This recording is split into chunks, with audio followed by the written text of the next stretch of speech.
Hello, this is Tiajuana, and welcome to the Real Estate Apostle channel, where I am passionate about helping middle-aged people like myself overcome the fear of leaving behind the comfort of your six-figure income to start a business. I'm here to help my fellow Gen X people get through this little hump and start your new life and live your best life as a free person.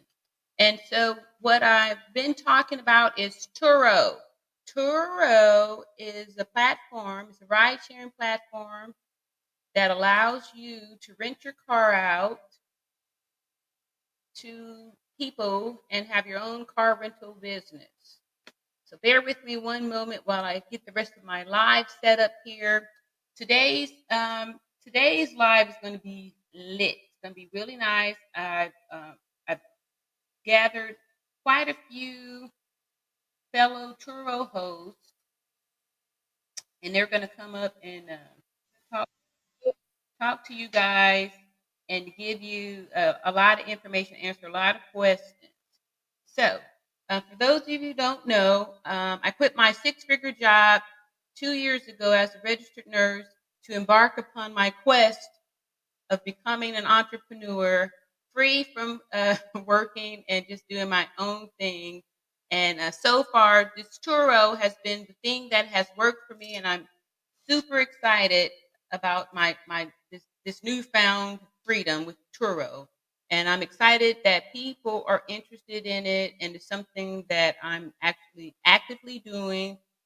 It's been very successful. It continues to be successful, even going through the different ups and downs. I'm excited about it, and that I'm actually doing my I guess my mission. My mission in life is to help share information with people and get us all on the right road here of just uh, straight up freedom. So this week has been extremely excited. I'm gonna see if if this works out. I'm doing some testing stuff here. So but basically I've passed my record. I've went up to 3 hours on the live, and y'all see I got some stuff here. I'm gonna see if my special effects work. So hold up. I'm not sure if y'all heard that or not. For those of you who are out there, if you did hear the little yell that I did with my little special effects, please drop a 1 in the chat so I'll know if this is being effective or not. Let me see here. Let me laugh.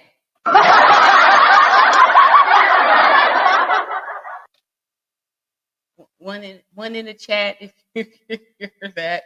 I'm hoping that my little special effects is working here. Let me try something else. Yeah, no, anybody? Anybody hear anything out there? I'm doing some real stuff here. I've yelled, I've laughed, and I had a little machine gun. Anybody heard that? Please drop a 1 in the chat if you can hear if you did hear that. If that was heard, my special effects. I'm gonna do another one here just so y'all can see that I'm doing here. How about this? Awesome! Anybody hear that? If not, I'll be tempted to take off these little gadgets. It's really not that much. But what I want to do now, I'm going to say, if you haven't already, go ahead and like and subscribe. And I want to give a shout out to the sponsor of this here live. From this was my biggest cash app from the last live, to Mr. Special thanks to Daryl Reed for his cash app of $20. We're going to make Daryl Reed the sponsor of this here live, which is titled Turo Host Speak. So I'm just excited because I just recently started doing that, and it's really catching on. People really enjoy it, and it's been helpful for me to actually conversate with other Turo hosts, and get some inside information, and we can kind of compare notes and help out too by looking at things and comparing notes and looking at things from different perspectives. See, I got something here. Somebody said something. Greetings, beautiful. Thank you, Nerida. Here we go. Nerida said, greetings, beautiful. Thank you very much. I'm feeling quite beautiful tonight. Things is moving up nicely. And like I said, we got special thanks to, again, Daryl Reed for his generous cash app that I put to good use. So tonight's show is going to be extremely interesting. I actually got a new person that I've been speaking with, Mr. Big Life One, who is a Turo host. I'm not sure how new he is to the platform. He might just be a new YouTuber, but he's got some really good information to share. And I've checked out his channel, and he's really doing the business, and he's got a great testimony to tell also.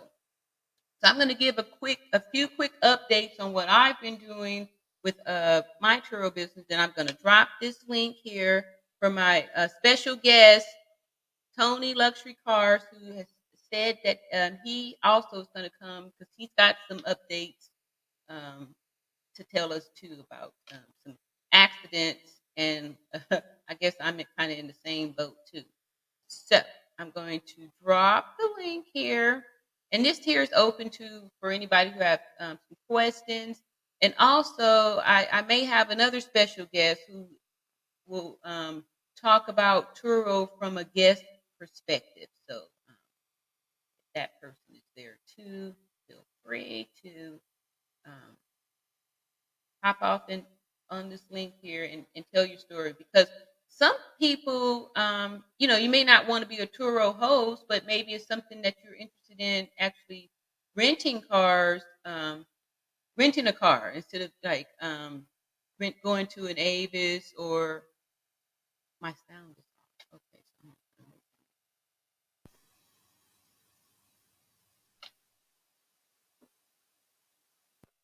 What about now? Someone said my sound is off. I changed the mic. I'm gonna turn this on.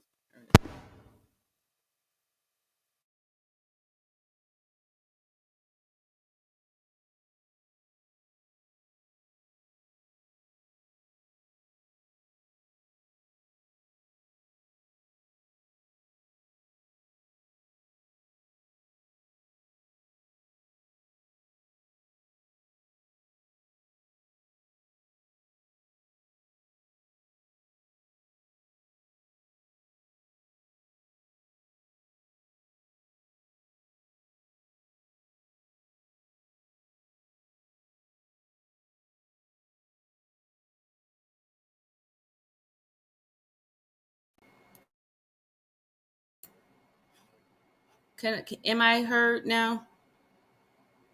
Narda?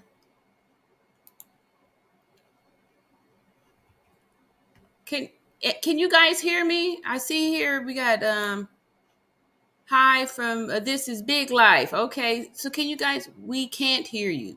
Cannot hear me now? No. Okay, I'm gonna leave and I'm gonna come right back. All right.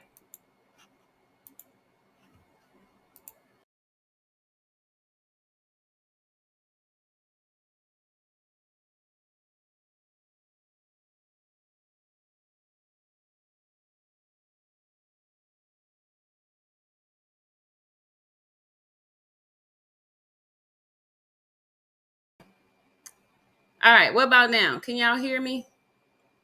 Yeah. So the why is yes, yes, yes. We can. You can hear me. Okay, cool. I apologize. I was trying out my new little equipment, not new, but some equipment that I guess it's still kind of new. But anyway, I never tried it before, so I was trying to do some special effects. Y'all missed it. There was clapping. There was there was all kind of stuff that was happening there for the first so many 9 minutes, and that's really sad that that no sound was there. But I'm excited now too that my special guest has indicated that they have arrived, and I'm gonna drop the link. Do I have to drop it again? No, it's there. So, Mr. Big Life One, I have dropped a link in this here chat, And that's, if you click on that, that'll get you backstage here. And then I'll bring you up and I'm going to have you introduce yourself to the people and tell them your Turo story for me. So what I'm going to do right now, I'm going to give y'all a quick little updates too, since this really was kind of my, it's the first week of October. And I could say that after the first week, I have already, now that I have all the extra cars on there, that I've already earned more this week than I did for last month. So I've already passed, last month's numbers. So I'm super excited about doing all this with the new, okay, let me see here. Big Life says, hey, how do I add the camera? Are you on your phone? You can get on your iPhone, or if you have a computer, your desktop, you should have your camera on there. Thank you, Nair. She says, congratulations. I'm excited. See, so Big Life One, are you on there we go. Okay, you got it. You in there. Yeah, so let me just go ahead and finish telling you. Yeah, you did it. Excellent job. So I'm going to be bringing up a super special guest here. This gentleman has an awesome story. But I do want to tell you guys really quick that, like I said, this is just the first week of October, and I've already earned more than I did for September. And I still have lots of days. There's so much room for more and more growth. So without further ado, I'm bringing to the stage Big Life One. Okay, I don't see your camera though. You are dark. Do you have a, let me see here. Can you talk then? Let me see here. You're not even up there. I added to the screen. Big Life One, where are you at?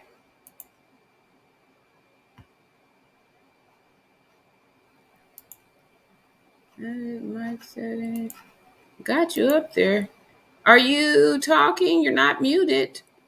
Big Life One. But it's super dark. I can see you, but okay, so this isn't working.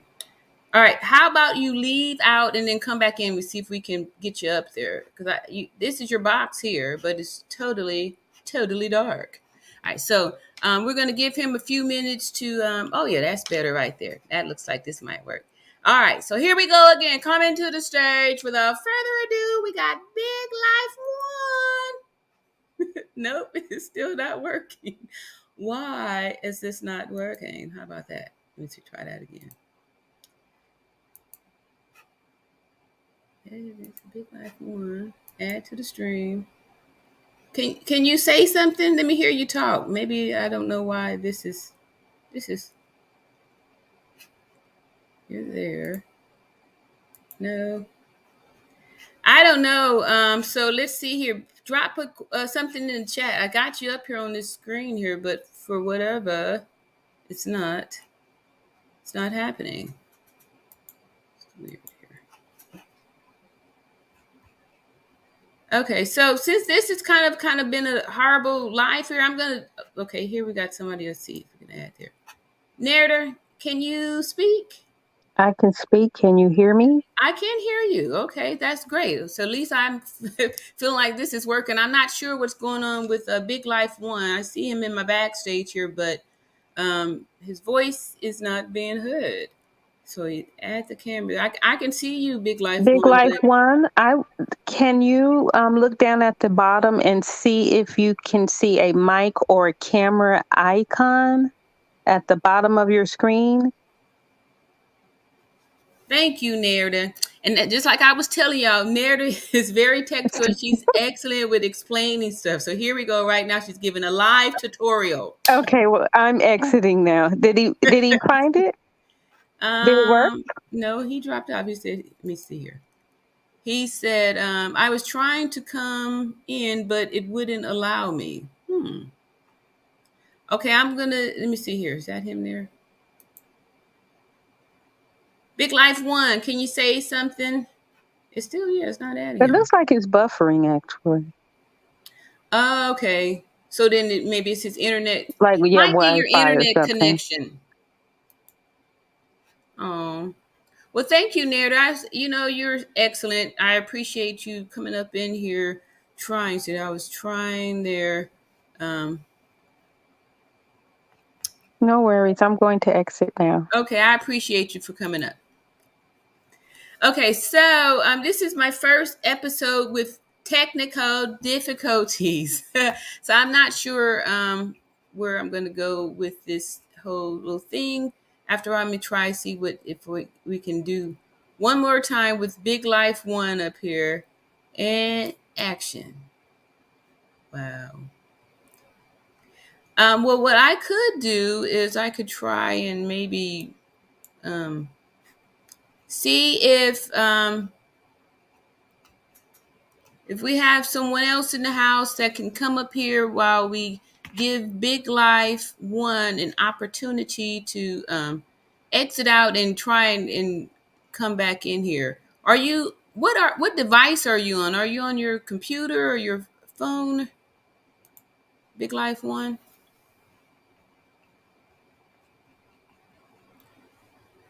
Okay, so if Big Life 1 is having some technical difficulties here, what I'll just do is I'll just explain to you guys where the process that I'm in happening with the I was trying to okay, no, he didn't put anything else on here.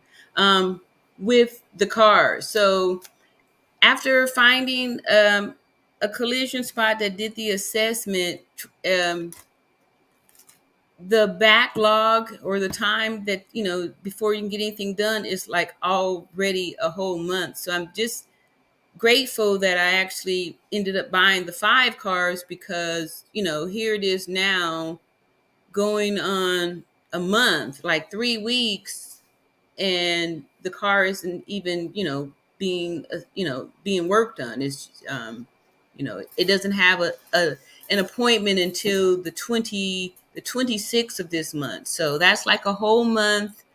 That's with no income being able to be generated for the car. And then I'm not even sure how long it's going to take for it to get fixed because I felt like they were already trying to prepare me for a possible. Okay, so it says your device is not connected, Big Life 1. So how long it would take for them to actually fix it, because if I felt like they were trying to prepare me for like a long wait because there we go. Big Life 1. Welcome. How you doing? I'm doing good. There we go. Sorry about that. Oh, no problem.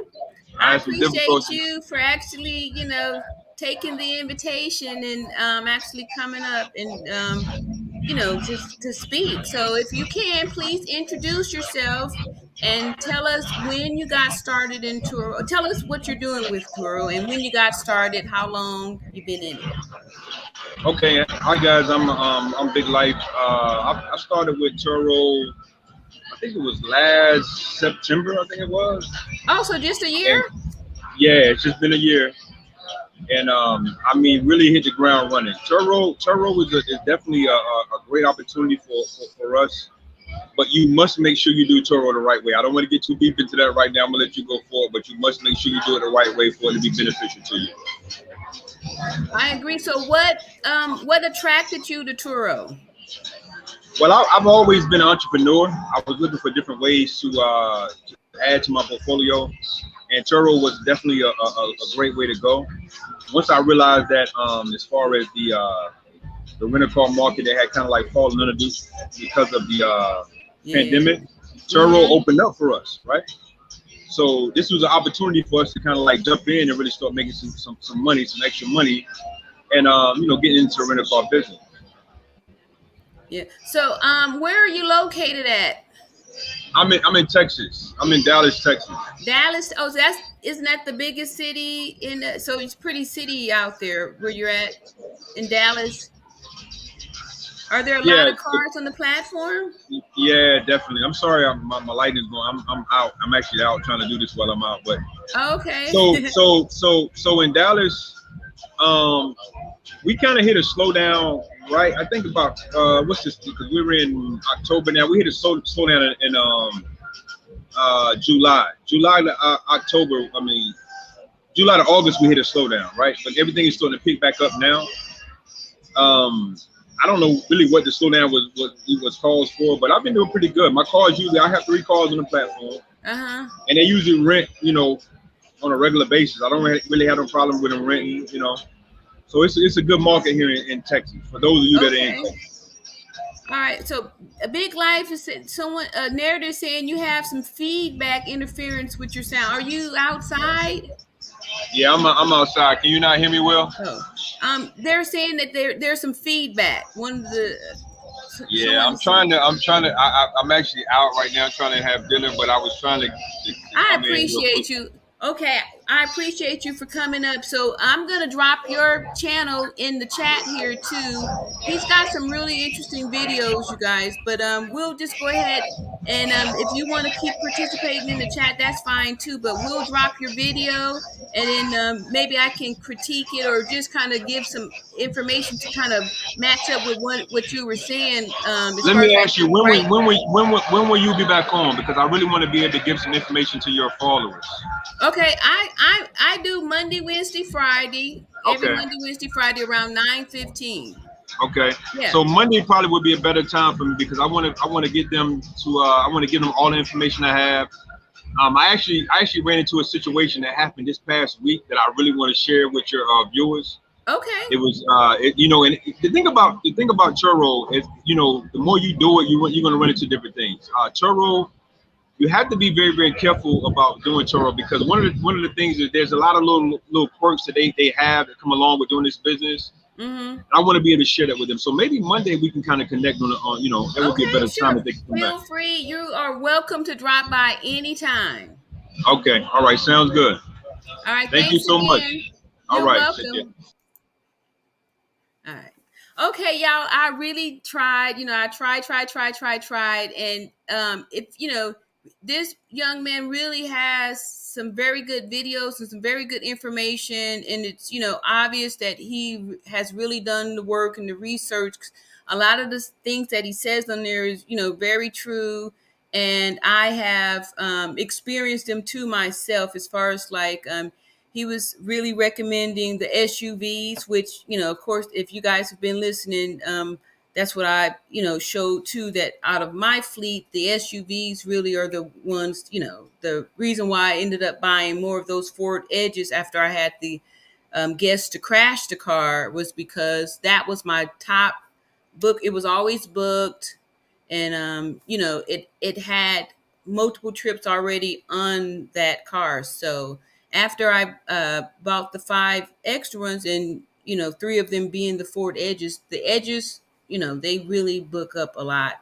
And also, if y'all remember, Tony Luxury's Cars was also saying that his SUVs, he found after, he kind of stumbled onto it too, that the SUVs are the way to go. So I think that's what Big Life was really wanting to say as far as because a lot of times when you get off into it, if you pick the wrong car, it could be kind of a not so good of a situation because you can potentially be stuck with the car. Yeah, just like Tony was saying, some of his convertibles and those cars, he put them on hold through the winter time. So those cars aren't making money. So probably if he had it to do all over again, maybe would invest more in the SUVs as opposed to those cars and stuff like that. At least I know how I feel about it. Like now looking back on it, I'm happy with my spread. However, I do know that the SUVs are definitely the way to go. So I'm excited about that, and also us building this community of people, talking about Turo, doing Turo, and just using Turo, because one of the great things about Turo is that it kind of opens the door not only for anybody to start and build a business, but also just for everyday people who need need a rental car, but just don't qualify to get the traditional rental cars because you need to have a major credit card, and some of them want you to have they want to put a $400 hold on your card. And as I've said before, sometimes if you new to credit or you just getting started, your credit limit could potentially be around $350. So you could be in a position where you can't even qualify to rent a car. However, Turo allows anybody to rent a car as long as you have a way to pay with like an ATM or some type of a cash card. You don't need a major credit card in order to do it, and you only have to be 21 or older. As we all know, most car rental companies want the driver to be 25 years of age. So having an opportunity to rent a car without a credit card, and also being a little bit younger, it opens the door for a lot of people. And I also want to say that it's not difficult once the steps are understood, and it's easy. It's easier to rent from on the Turo app than it is for some of these rental car companies. And I'm going to say too, probably for me, the way I'm doing my business with everything being um, virtual, not virtual, but contactless pickup and delivery, it makes it easy for me because, and I'm sure like my guests, most of them all say, kudos to how easy the pickup and the delivery is, because you can, especially the airport people, you get off the plane, you go find the car, take a picture of you next to the car, I push a button, open it up, and you go enjoy your trip. It's very easy, not that much stress, and not any stress. It's very easy, and even older people can do it. I was hoping that one of my guests, who actually is also a subscriber to, would wanted to come up to say about her experience renting cars on the Turo platform as an older person too, because I also have a community of people that are older that are actually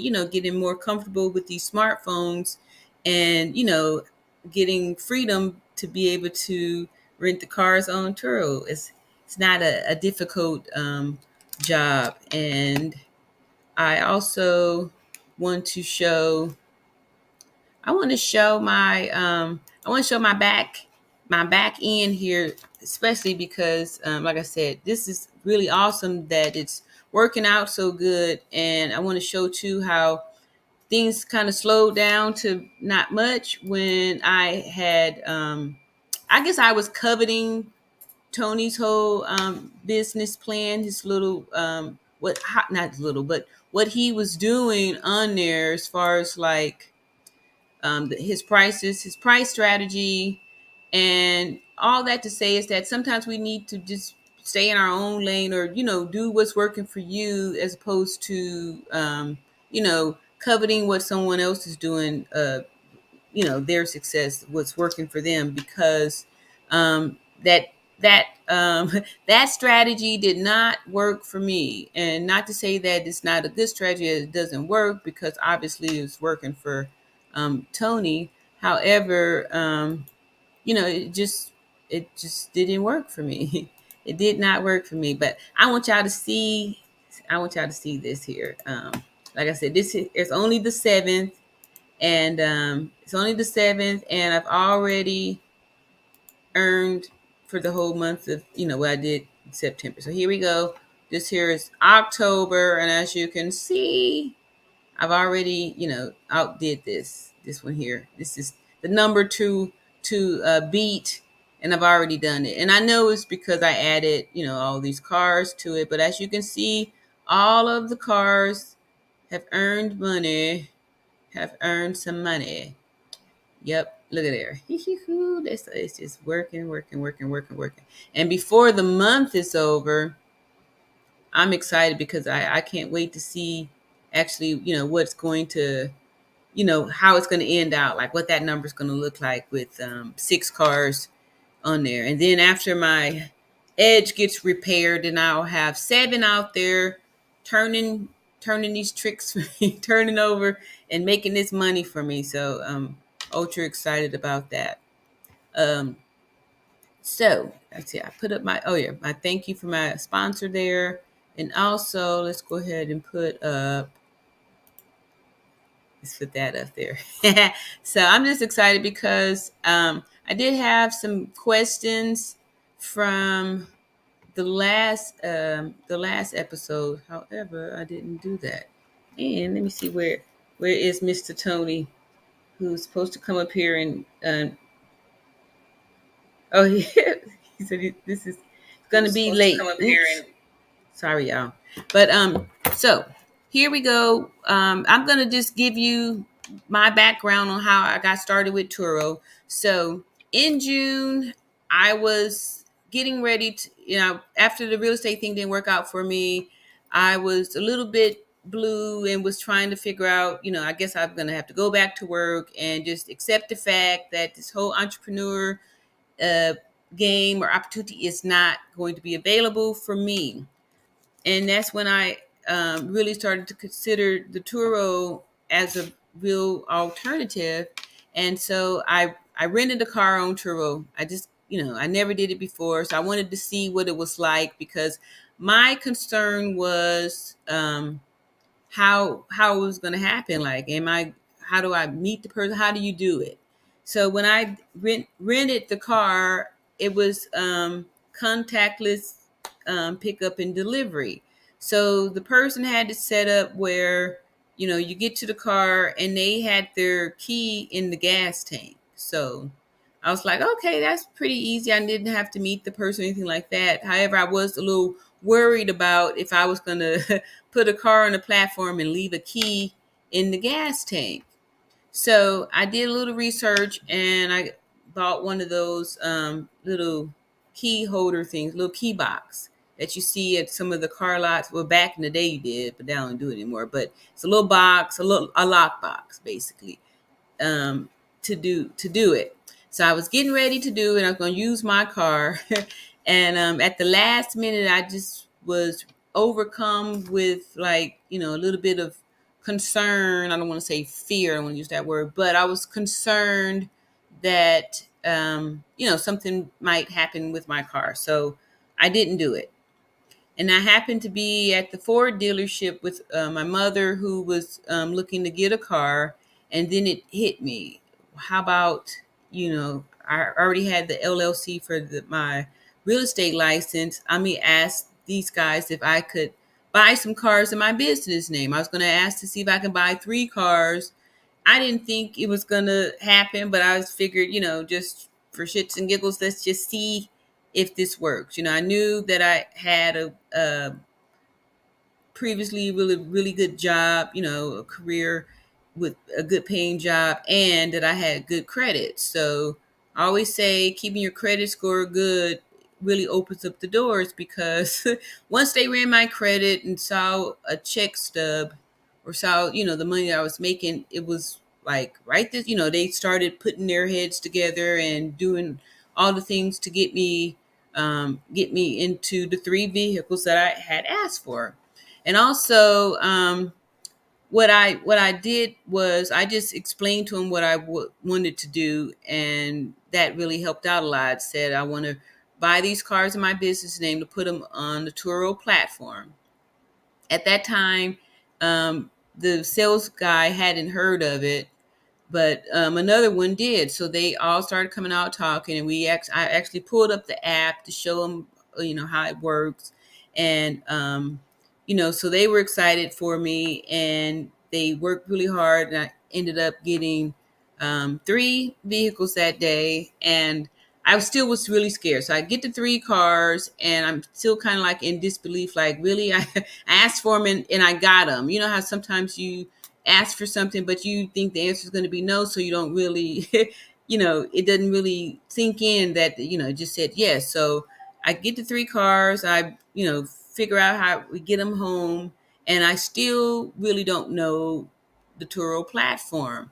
So at this time, I'm just like watching as many videos as I can find of Turo hosts, trying to learn a lot about it, because the way it's set up, it really, there's not a lot of information. So, I was, at this time I already had the cars, and I'm just like, having to try to build up the nerve to feel like I understood enough of it to where I can just put the cars out there. So it took me probably about 2 weeks. I bought the cars on the 10th, and then I didn't list the first one until the 28th of June. So what's that about? Like 2 weeks or so. Anyway, so I took all that time. And during that time, I was like actually doing research on how to clean the cars. Not just me, but my sister. We worked together. She helped me out a lot, and did the research on how to clean them and what products to buy, what goes where, what products to put on what. Because some of the cars had leather interior and um, other cloth. So just or the dashboard, what goes where, even the wheels and things like that, because I wasn't really good in the cars or anything like that. I didn't even know that I actually love these cars. Like, I love cars now. I didn't think I had a passion for it or a desire for it, but I really love being a Turo host. It's been the most rewarding thing for me, even though it's been the only thing that's been working for me. But I love it. I love being a Turo host. I've never been more proud of this accomplishment. I'm excited about it, and I'm excited that other people, are excited about it or even interested in it, and that they can see that, if I'm actually doing it, and that is actually a real something, a real business that you can start and change your life with, as far as like being an entrepreneur. My goal is to scale this up to where I'm not doing all the work, um, and that's how you're able to really make more money, because trying to do it all on your own, I basically created a job for myself, which I don't mind, because in order for me, it was like a Dumbo feather for me to feel confident to not have to go back to work. I felt like I needed something that I'm working in the business, that I'm, generating some income. And that way, I can feel good about, trying to really promote this business, really build this business, because money's coming in.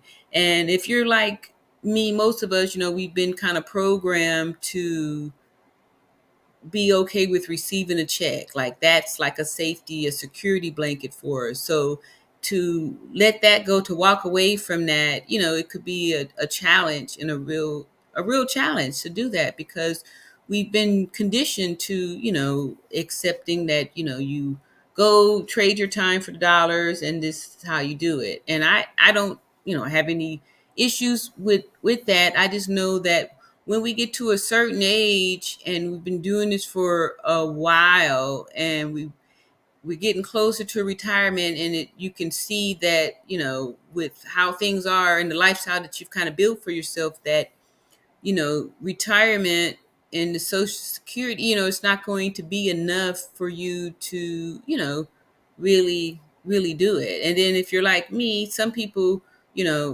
maybe you've played with that money already before by trying the businesses. I know I'm not the only person that's you know have invested in themselves, as far as like trying to start a business or something like that, and it didn't work. It failed, and you had to start over. But the good thing about life is that if you wake up the next day, you can start over. You always get a new day to start over and try again.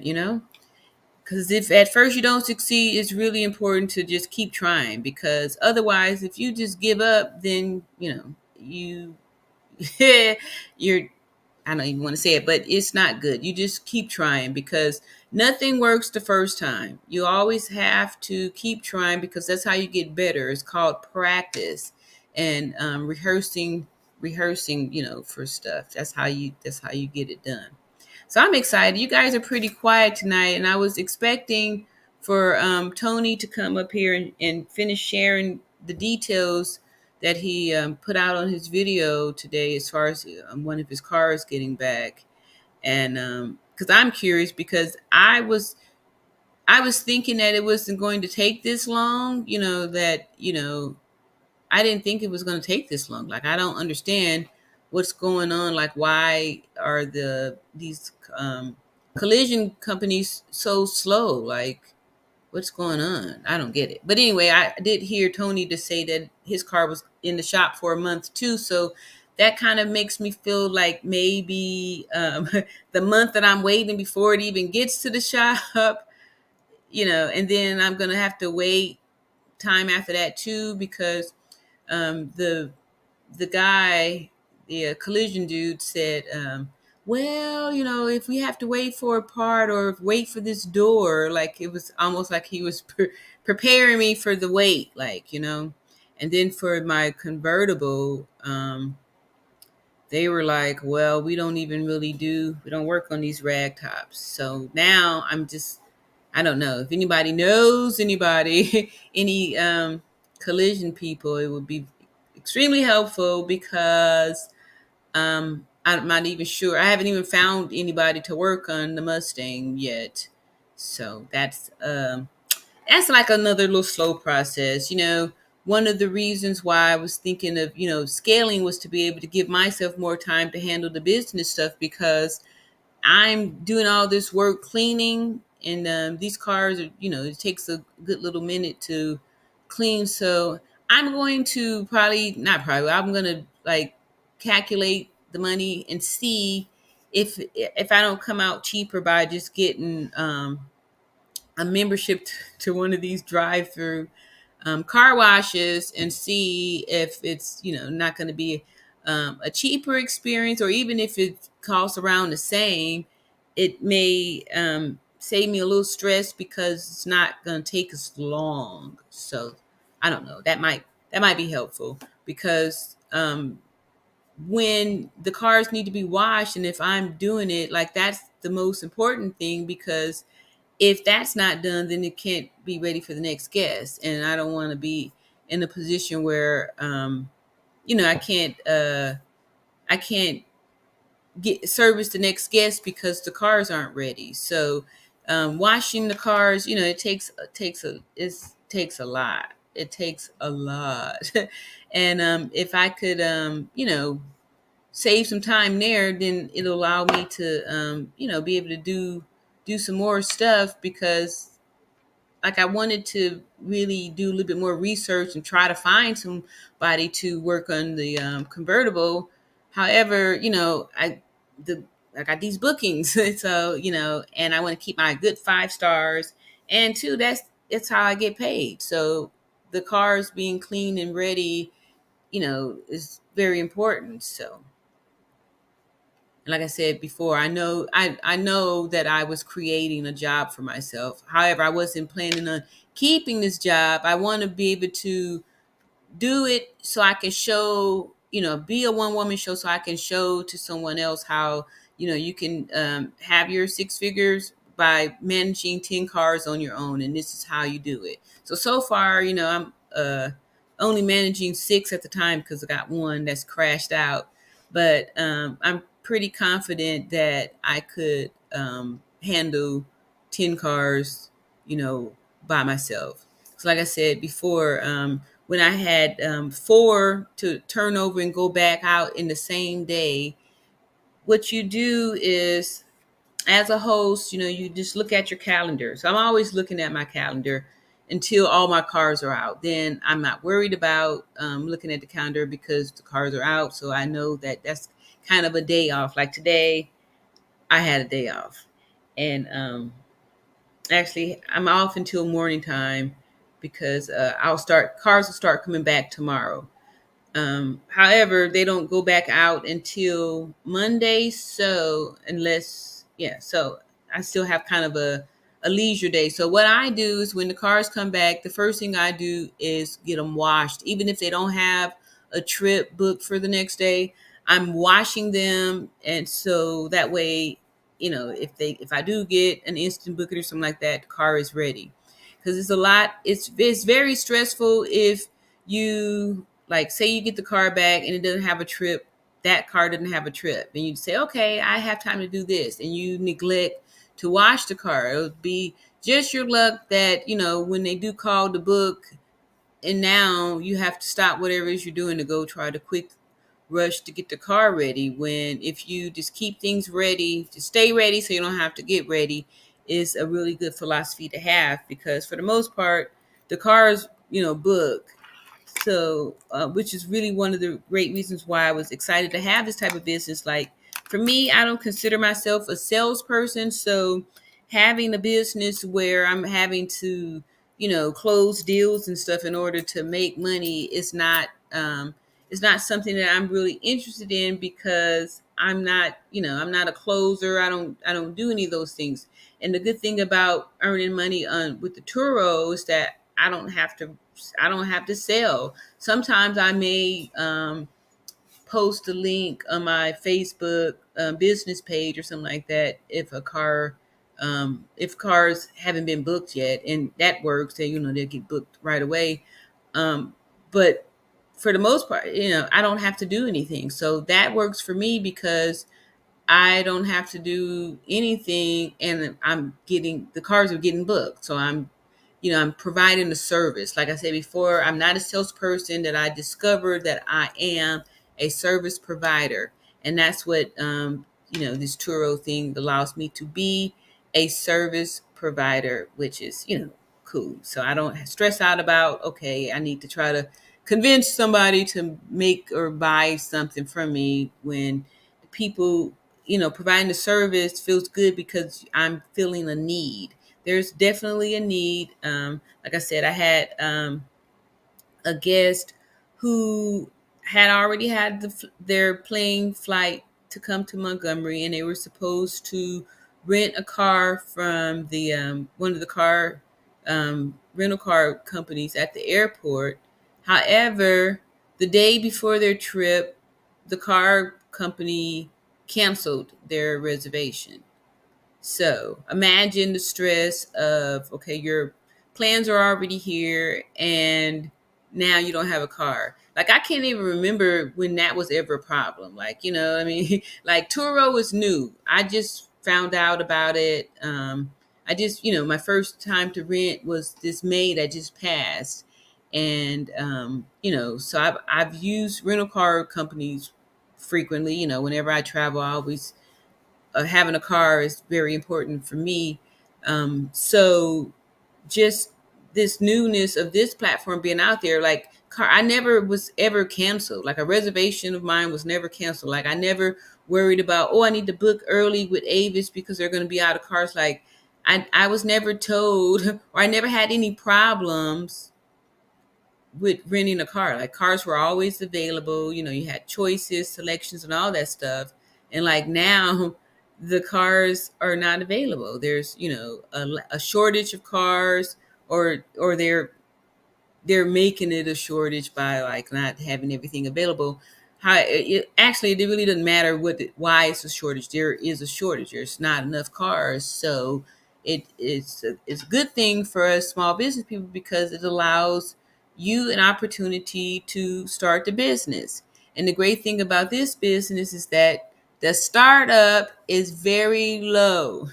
Very low entry to get in here, and especially if you have good credit, it's extremely low, because as we all know, having good credit gives you things like zero down, or very low interest payments, so your payments are smaller, and you get the chance to save. So good credit is a game changer. So if you don't have it, don't sweat it. Just get it, start working on it. You know what I mean? Just never just accept. Always be looking to better yourself, because there's always something you can do to better yourself. All right, so you guys are pretty quiet tonight. No questions? No questions or comments? It's all good. So for those of you who might even be considering the Turo, one of the biggest questions, or the most frequent question that I get asked, is people are wanting to know like what cars to get. So what I've seen before in the past, I'm recommending to just go get you SUVs. A lot of times people are curious or are wondering about getting these exotic cars, or things like that. I think the people that do that, I don't know. I would say that it would be kind of a mistake, especially if you're just kind of trying this out, because you have to look at the area and how that car will do.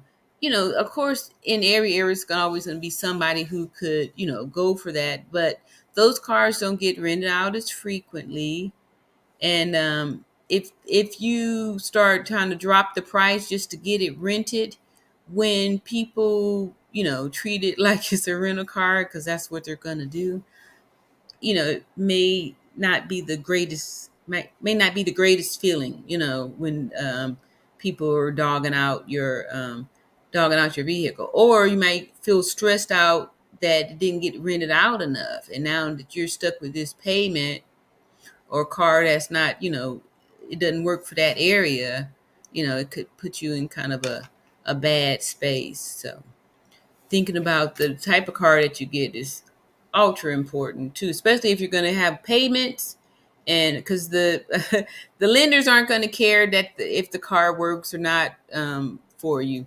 But what I was, telling myself, when I got it, like I was prepared to do whatever it takes to get the car rented. Like I was prepared to, take it down to the Birmingham airport, which is about an hour and 15 minutes from Montgomery, Alabama. I was also prepared to list it at the Atlanta airport, which is about 2 hours and 15 minutes or so from my house. So if things, even though if it didn't rent, I was prepared to do whatever, because I'm like all in now. I've got these cars and these payments are going to be coming up. I'm just grateful that it never had to go down to that. Like, I put the cars on there, and within, hours in some cases, and then days in others, it's getting rented. It's a working system, and like, these trips are adding up. They're just adding up and adding up. So I'm just ultra excited about that, to where now I think I'm up to, let me see how many trips I'm up to. I'm up to a lot of trips. I'm up to a lot. I think I'm like 40 or something like that. Let me see. Let me see how many trips I'm up to. But like I said, just starting off, you have to get 10 completed trips before you can get, okay, I'm not gonna show up on this because before you can qualify for the all star hosting. And I had so I'm at 47 trips. Wow, let me show y'all this here. I'm sharing my screen here, so y'all can see my little analytics here. 47 trips, and like I said, I started pretty much July. Let me see here. Is this me right there? There we go. And 47 trips. Look at there. 47 trips. How is that? All right, so 47 trips, and let me see here. Just gonna click over there. Are y'all able to see all these cars? Yeah, there we go. So this here is my section of cars here. This is my Ford Explorer, and now it's leading the way since the other Edge is out of commission there with 17 trips, and they booking it for just $80 a day. And here's my replacement Edge. It's out too. So, and this one here is the one, the Escape. People really like that. It's been on 2 trips. It's out on one now for like 5 weeks. So that's why it's showing low there. And folks like this little Mustang too. But I'm gonna be honest with you. These Edges and this Escape, these go really quick. Those stay booked. People like the SUV is the way to go. So if I was just starting off, I would always definitely recommend to anybody. Thank you, Daryl. You see here, I got you down there for the sponsor of the chat for your super chat from last week. Daryl says, "Nice fleet." He's our sponsor there. Thank you, Daryl B, for your cash app for $20. Right? Thank you. Yeah, I appreciate that for everything is really great. I appreciate that. That's my fleet there. It's starting to add up, and I'm actually ready to start getting some more on there because, like I said, now that all the cars are out and I've got put hands on them and got them, in the system, the ball is rolling. So this is the part where it's kind of like not much work and stuff in there. So I really totally believe that 10 cars 10 cars is it's a doable deal. And the other great thing about that too is that I was talking to an old friend of mine, and her husband is an entrepreneur and she works. So this is a great business, like for if you have a partner or a spouse or something like that. And you know how your spouse is the person that with the business, but you have the job, and it's like you are still working in the business with your spouse and you have your job too. If your spouse is doing this business, the requirement for your part is very minimal. It's very minimal. So this is something that you can actually encourage your spouse who wants to start a business, because it's not like it's going to be taking a lot out of you. You have to help out. Like, all you will be doing basically is occasionally picking them up after they drop the car off somewhere, or taking them to the airport to pick up a car, little baby stuff like that. And it's not all the time, because if you organize it right, you can do it by yourself. Like, I try to do most of it by myself so I don't have to ask, because people, your mates or your spouse or your friends or family or whatever, whoever that person is that's helping you, in the beginning, it's all fun and they want to help. But after a while, it's like, okay, this is your business. So all that to say is that this is something great that you can encourage your partner if they're interested in it, because it's not like it's going to be a big requirement from you. So this is a great opportunity for that, because I'm sure that it could be kind of a burden if you have a regular job and your partner is doing the business, and then you still have to be counted on, be a good partner and help them out and stuff too. So yeah, that was that. So I was excited about, like I said, the money. Like, I've already made more for October, and it's just the first week, than I did for last month of September. So I'm just excited because I can just totally see that things are going to just be moving forward and stuff like that. So thank you for thanks for the compliment and acknowledging that. And again, like I said, I can't say enough good things about Turo. And the only drawback now is that, like I said, for some reason, these collision companies are all booked up, or they're just slow or whatever. So if your car is in an accident, and you're losing money because the car can't be booked. So I feel like these other cars that I have, is hopefully they're going to ease the burden off of this. However, again, it will be smart if you had some reserves, because I'm not really too worried about if the cars make it or not, because I can help it out by using some of this business money to pay for things until can really show a really good profit. um, so again, to say that a lot of times when people start a business, you're not quite really ready.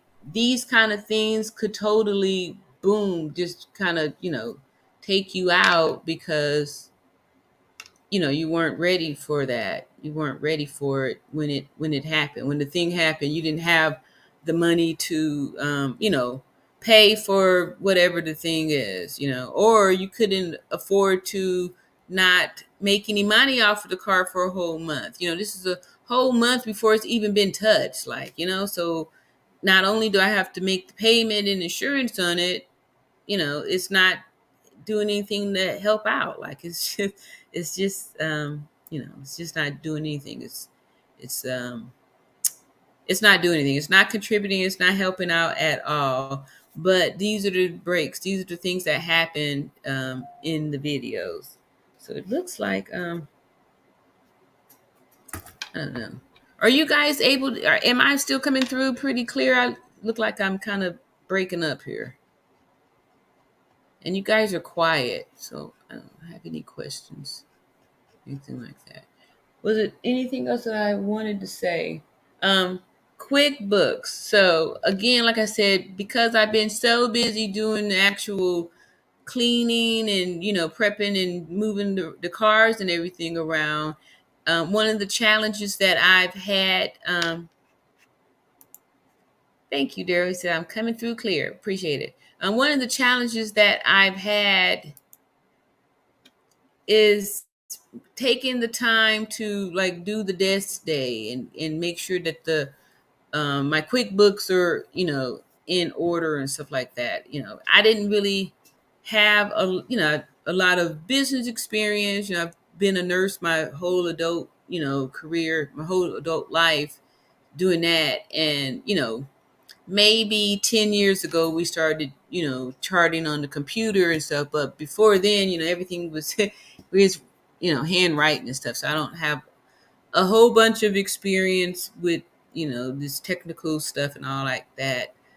um However, you have to learn, you have to keep learning and to apply things to get better and not give excuses. But I'm just excited because this here is totally it's working and I can see the growth. I can see the things that I want to do to add to it, to keep on moving it up and all those good things.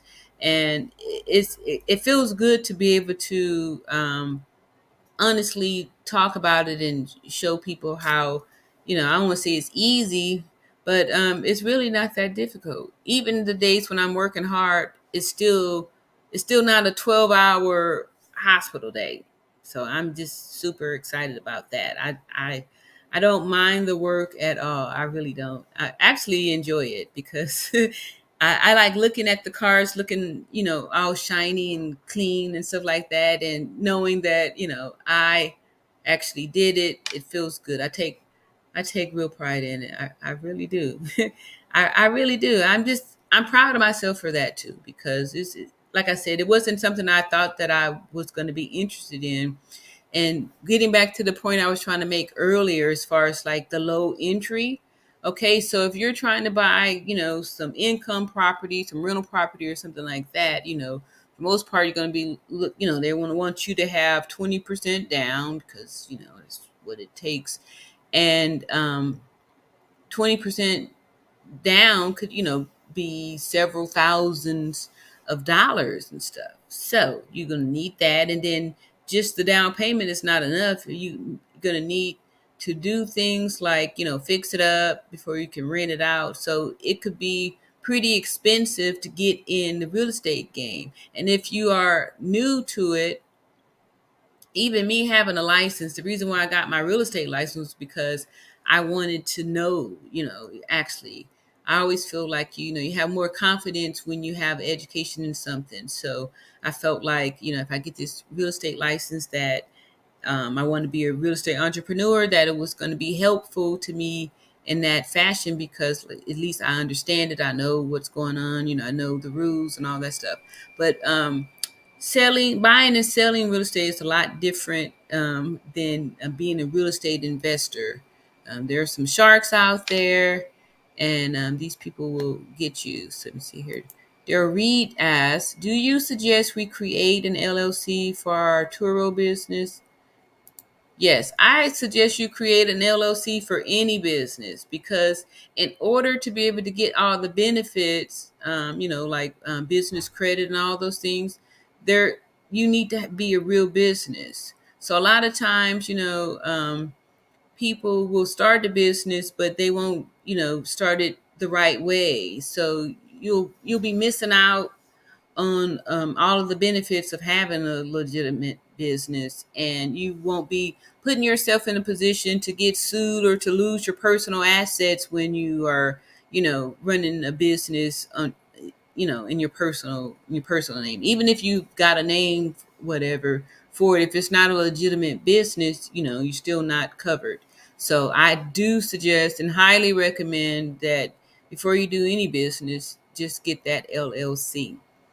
And then that also starts the clock for the 2 year that most of the lenders want to see you have. I think that was the reason why it was a little bit easy for me to get, like before I got the cars. If y'all go back and check those videos before the cars, I was getting business credit. I was building up the business credit, and at that time I had made my 2 years, and like I said, my personal credit was good, and I knew that I wanted some business credit so I could start this, business again with more confidence of, having some using other people's money. Like it gives you a certain amount of confidence when you are risking other people's money. Even though it's credit and you're expected to pay it back, it's just different when it's business credit as opposed to your own personal credit. Number one is that the business credit is not going to report on your personal credit, so it doesn't affect you. And two, like the business credit, they're not caring about your utilization as much as they care about you making your payments. And just even after a few payments, your name grows in that category, because I bought the cars June 10th, and then I came back in September. And with just, the relationship and my own personal credit and showing that I had made good on this business credit, I got 5 more cars, and this time I didn't have to put any money down. So back to the original point of the low entry barrier. So with the real estate, you're going to be coming out of your pocket. You need a lot of money to get started and to actually get it going. And you're not going to see the money back for a while, because the, like the rent that you would receive is not going to be, it takes a while before you start to see that. It's a great investment. I'm not saying that it's not at all. However, I am saying that this Turo thing is a lot easier. It's a lot easier to get in. So for me, like I would say that, for these 7 cars that I got, that it's been under $10,000, 3,500 for the first batch, and then 1,200, which was just insurance and registration for the second batch. And let's see, I didn't add. So I know it was definitely well under 10,000. Well under 10,000. That's including like the vacuum cleaner and all of the microfiber cloths. I have plenty of those, because it's best to have lots of stuff so you're not um, trying to scrape things together. But so yeah, so it's cheaper to get in there, and then you start to see the money coming right away, and that you do this work and you're getting paid. You're doing some work, you're getting paid. You're making this stuff available, getting paid. As opposed to with real estate, it's more risky, and like I said, the money. So I felt like a winner, actually able to get into this, and then I could add the real estate and stuff later, because like I've said before, having multiple streams of income is extremely important. It makes a big difference, because when one stream is not producing as much as another, then you're okay, because you have multiples. So if you've got like um, 3 and one's not doing good, then the other 2. The same principle is like as far as like when I got the extra cars, because now that the one that's all crashed and is not generating anything, there's 6 others out there that's pulling, or 5 others to replace that one. So that's, to me, would show how it would be different streams of income, because when one's not pumping out something, then boom, you got this other one there. And And then too, this could lead off into something else as far as like another LLC for maybe like a mobile detailing system or something like that. And this could be something that you could help maybe a family member start another business with. You know, like I've got nephews, and so they're not quite old enough yet to do the mobile detailing, but you know, that's the plan. You know, to show them too how to, you know, want to be entrepreneurs and stuff like that. That's what I really want. I really feel like you know, we most of us, you know, but everybody can't be entrepreneurs. So somebody got to work too, but to be able to show the ones that are ready to, you know, get off of this treadmill, this is definitely a way to do it. And washing some cars is not that, you know, it's not that much work. It's a lot easier than Airbnb, because that was one of the things that I wanted to do was the Airbnb. And I can actually add that a little bit later, and then also offer the cars. But the reason why I don't think that I would want to do that, and I'm happy to just be a tour host and continue to grow the fleet, is because it's a lot less work too. Because imagine, you know, if it's your business, you need to really know the ins and outs of. You need to be prepared and ready to clean the cars in case that happens.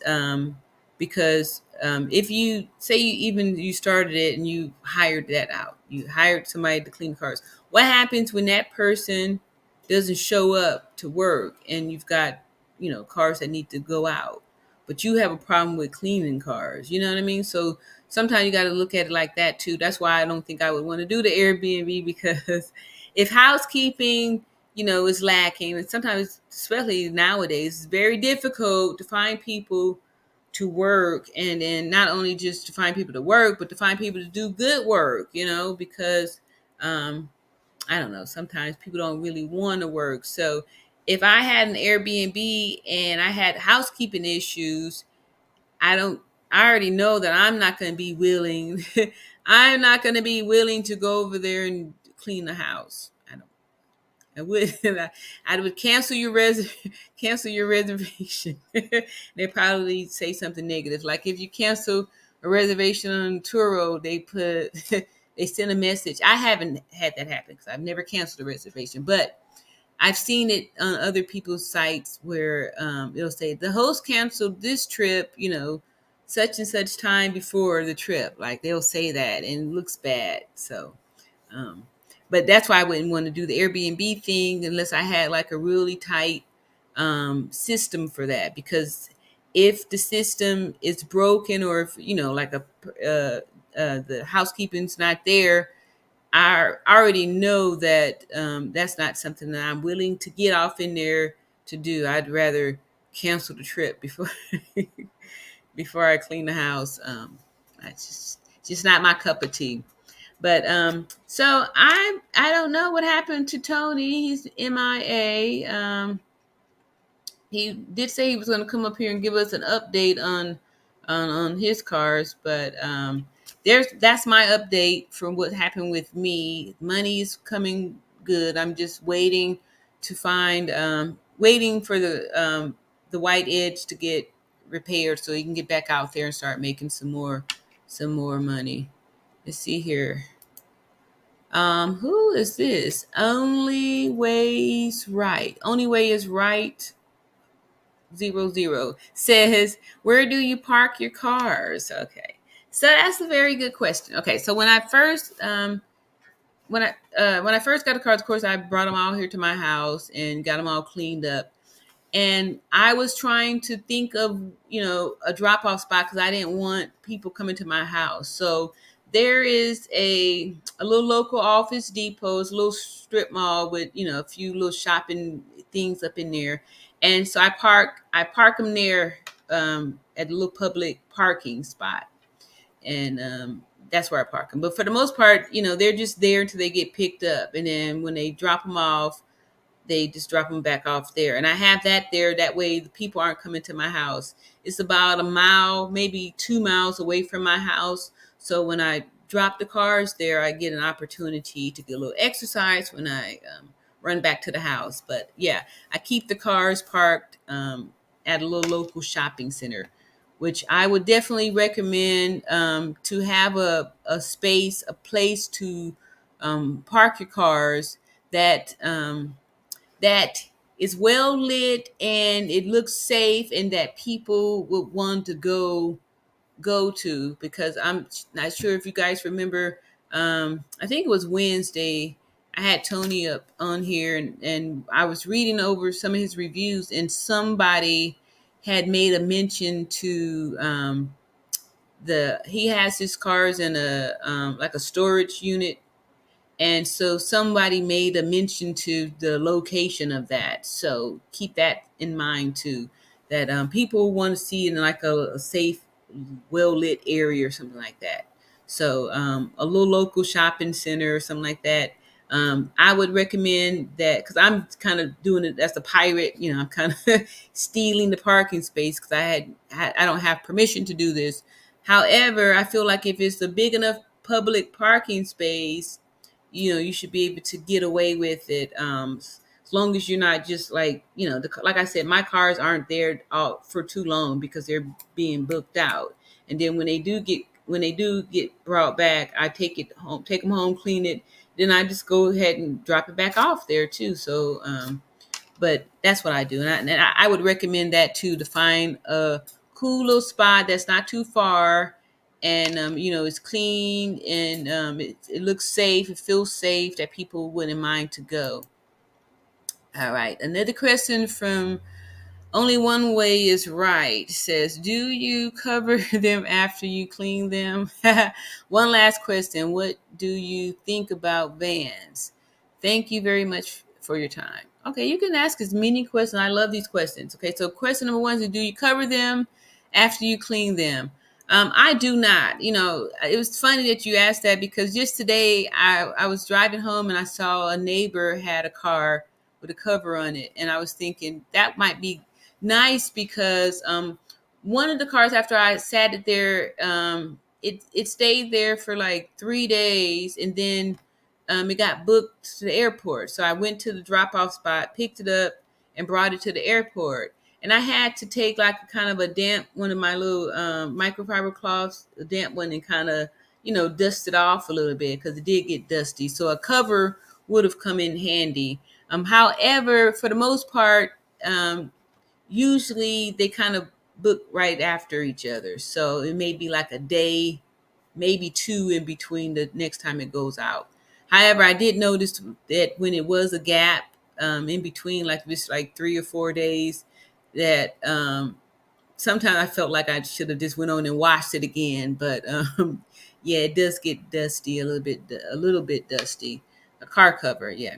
All right, and so a minivan. Um, I say SUVs because I don't have any minivans and I don't see a whole bunch of them on the platform. However, SUVs are, you know, I haven't had any problems with those, and those are the best ones for me. The my small ones, the edges. I've got three of them. One's crashed, but when I put the two new ones on there, they immediately started getting bugged, and so people feel better about a SUV than the minivan. The minivan kind of has, I don't know, maybe like a little soccer mom stigma to it.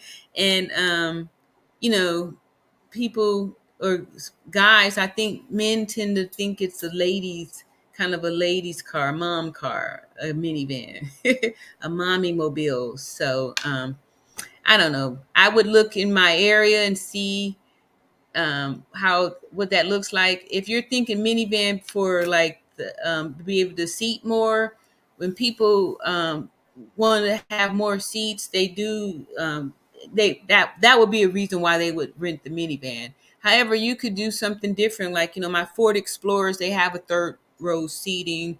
There are other SUVs that actually offer that too. I think those will do better than the minivan because not everybody want to ride around in a minivan. It's not like, you know, they're not cool, but they, you know, I guess, you know, they would rent too because everything pretty much rents. Like, you know, people need cars and stuff like that. But I would say if you had a choice, if you already have a minivan, throw it on there, sure. But if not, I would recommend to go for an SUV before the minivan. Because even I've looked around and stuff like that, I don't see a whole bunch of minivans, but I definitely see SUVs. Those are out there. All right. So Daryl Reed said, "Is the Ford Edge an SUV? I'm not too familiar with those." Yes, it is an SUV. It's a 5 passenger seating. It has all-wheel drive. It's very high tech. It's Ford Edge. I'm gonna show it to you. Let me show you what that Ford Edge looks like. There we go. All right, so well, that's the Explorer. Here's the Edge. This is the Ford Edge. Kind of looks like the Explorer, but it's smaller. This one here seats up to 7. These are 5 seaters. Both, no, that's the Escape. But these kind of look alike too. But this is the Ford Edge, and this one here, everyone loves that. That's the go get. Everybody like that there, the Edge. Mm-hmm.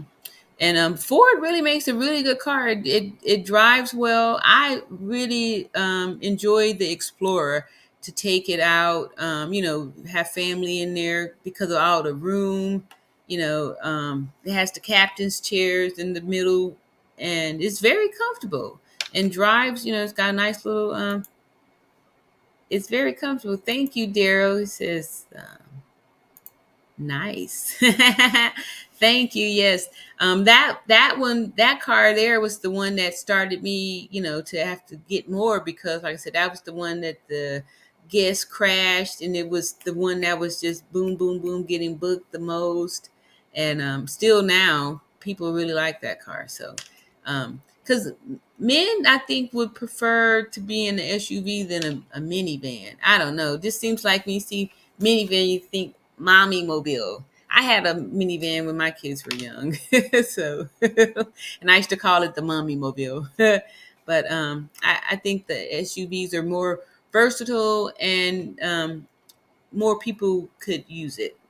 More people, would be okay to drive that and stuff like that. You'll get more bang for your buck for real.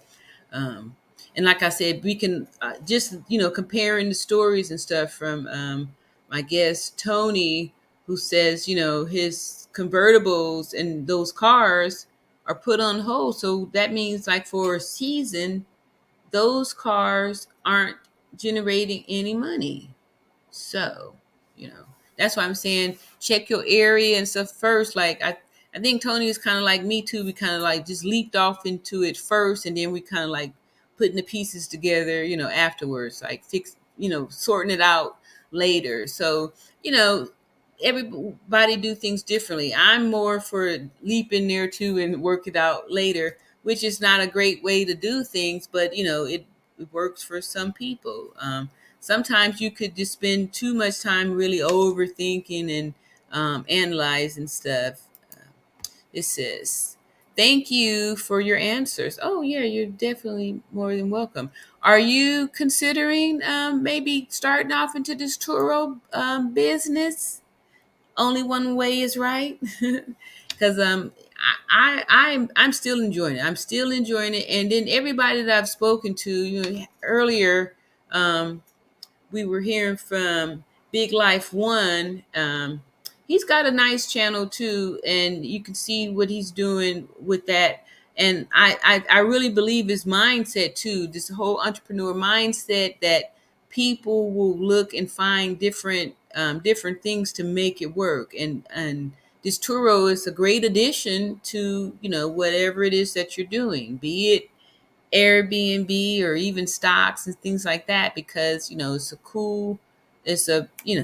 cool money making type of thing. You can get a car paid off, you could generate a little bit of extra income, and you just feel good about providing the service and knowing that it's your business and you get the chance to do work it how you want to work it.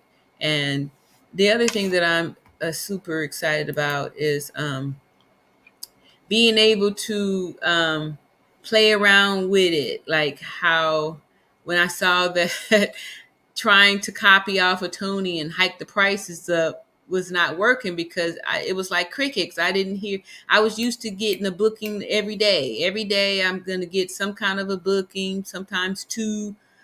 At this point, after I, dabbled with playing with the prices, I hadn't heard I hadn't heard from Turo in I don't know. So then I started to think, well, I'm not going to just keep waiting on this. Let me just go on and put it back how things were, and within hours it started happening again. So I'm all for, if it's not broke, don't even try to fix it. But yeah, so I have another question here. Only one way is right says, yes, I wanted to start with a van. Okay, then small car and SUV. All right, so where are you at? Where do you live? Because that also makes a difference too. Because I'm using Tony because he's been up here and he's told his story. So I'm not, talking bad about anybody. He's put this information out here. I'm pretty sure he, because he lives in a state where it gets cold and snows in the wintertime.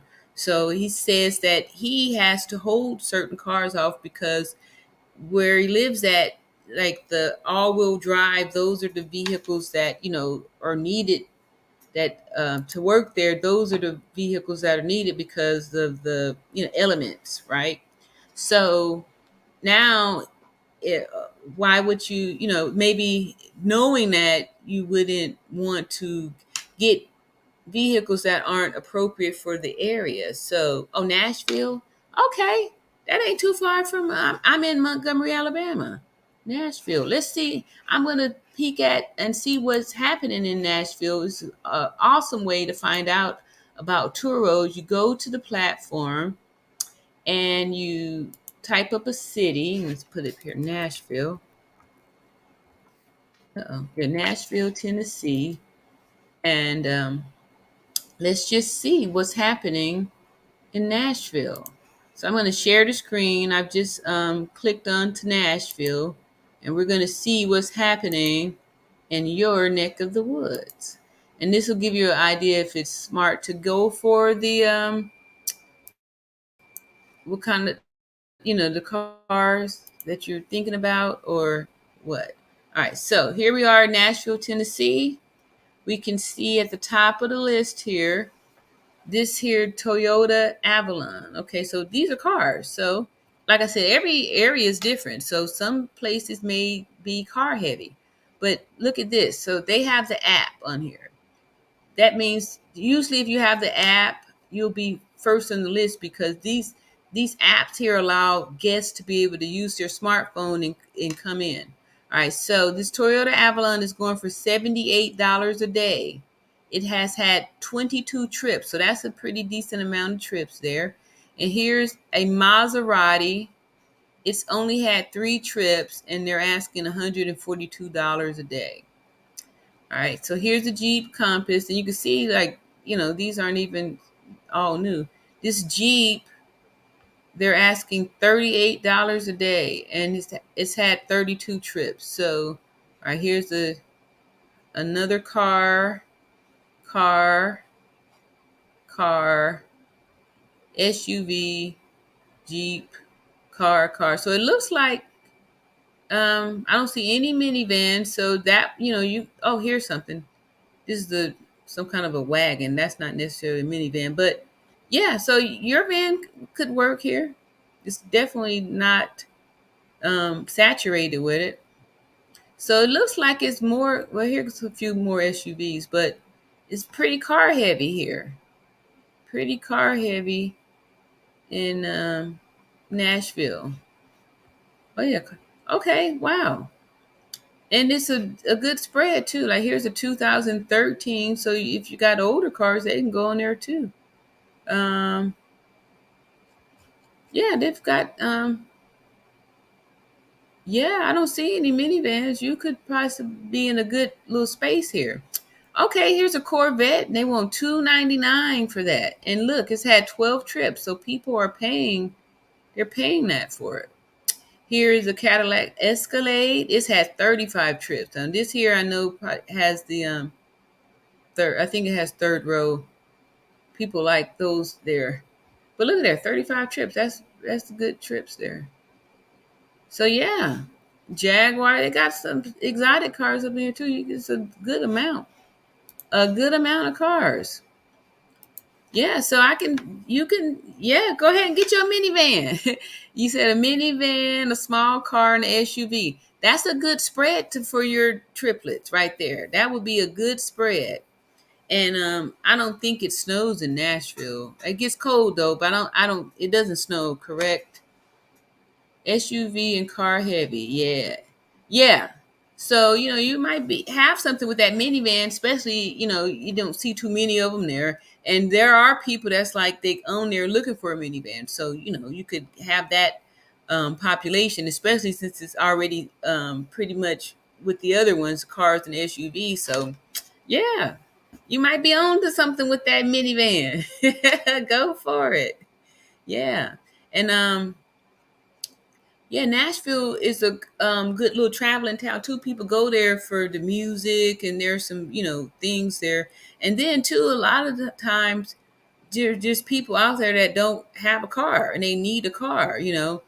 And maybe they don't want to necessarily pay to have a car for the whole time. They just want it for certain times. 'Cause I have repeat guests that book it for like 4 days a week, and then they whatever, then they come back, book it for 4 days a week. So you can have those people. You see here, minivan holds more people. They do, and that's why, like I said, years ago, I was a minivan, and they're less expensive. They're not, they're less expensive than the SUV too, and they do hold more people. Yep, that's true. I'm not going to even have nothing negative to say about SUV. SUV, I'm not sorry, a minivan. You get your minivan. You list your minivan and get the mini trips with the minivans, because there's people out there that want it. They are. They are.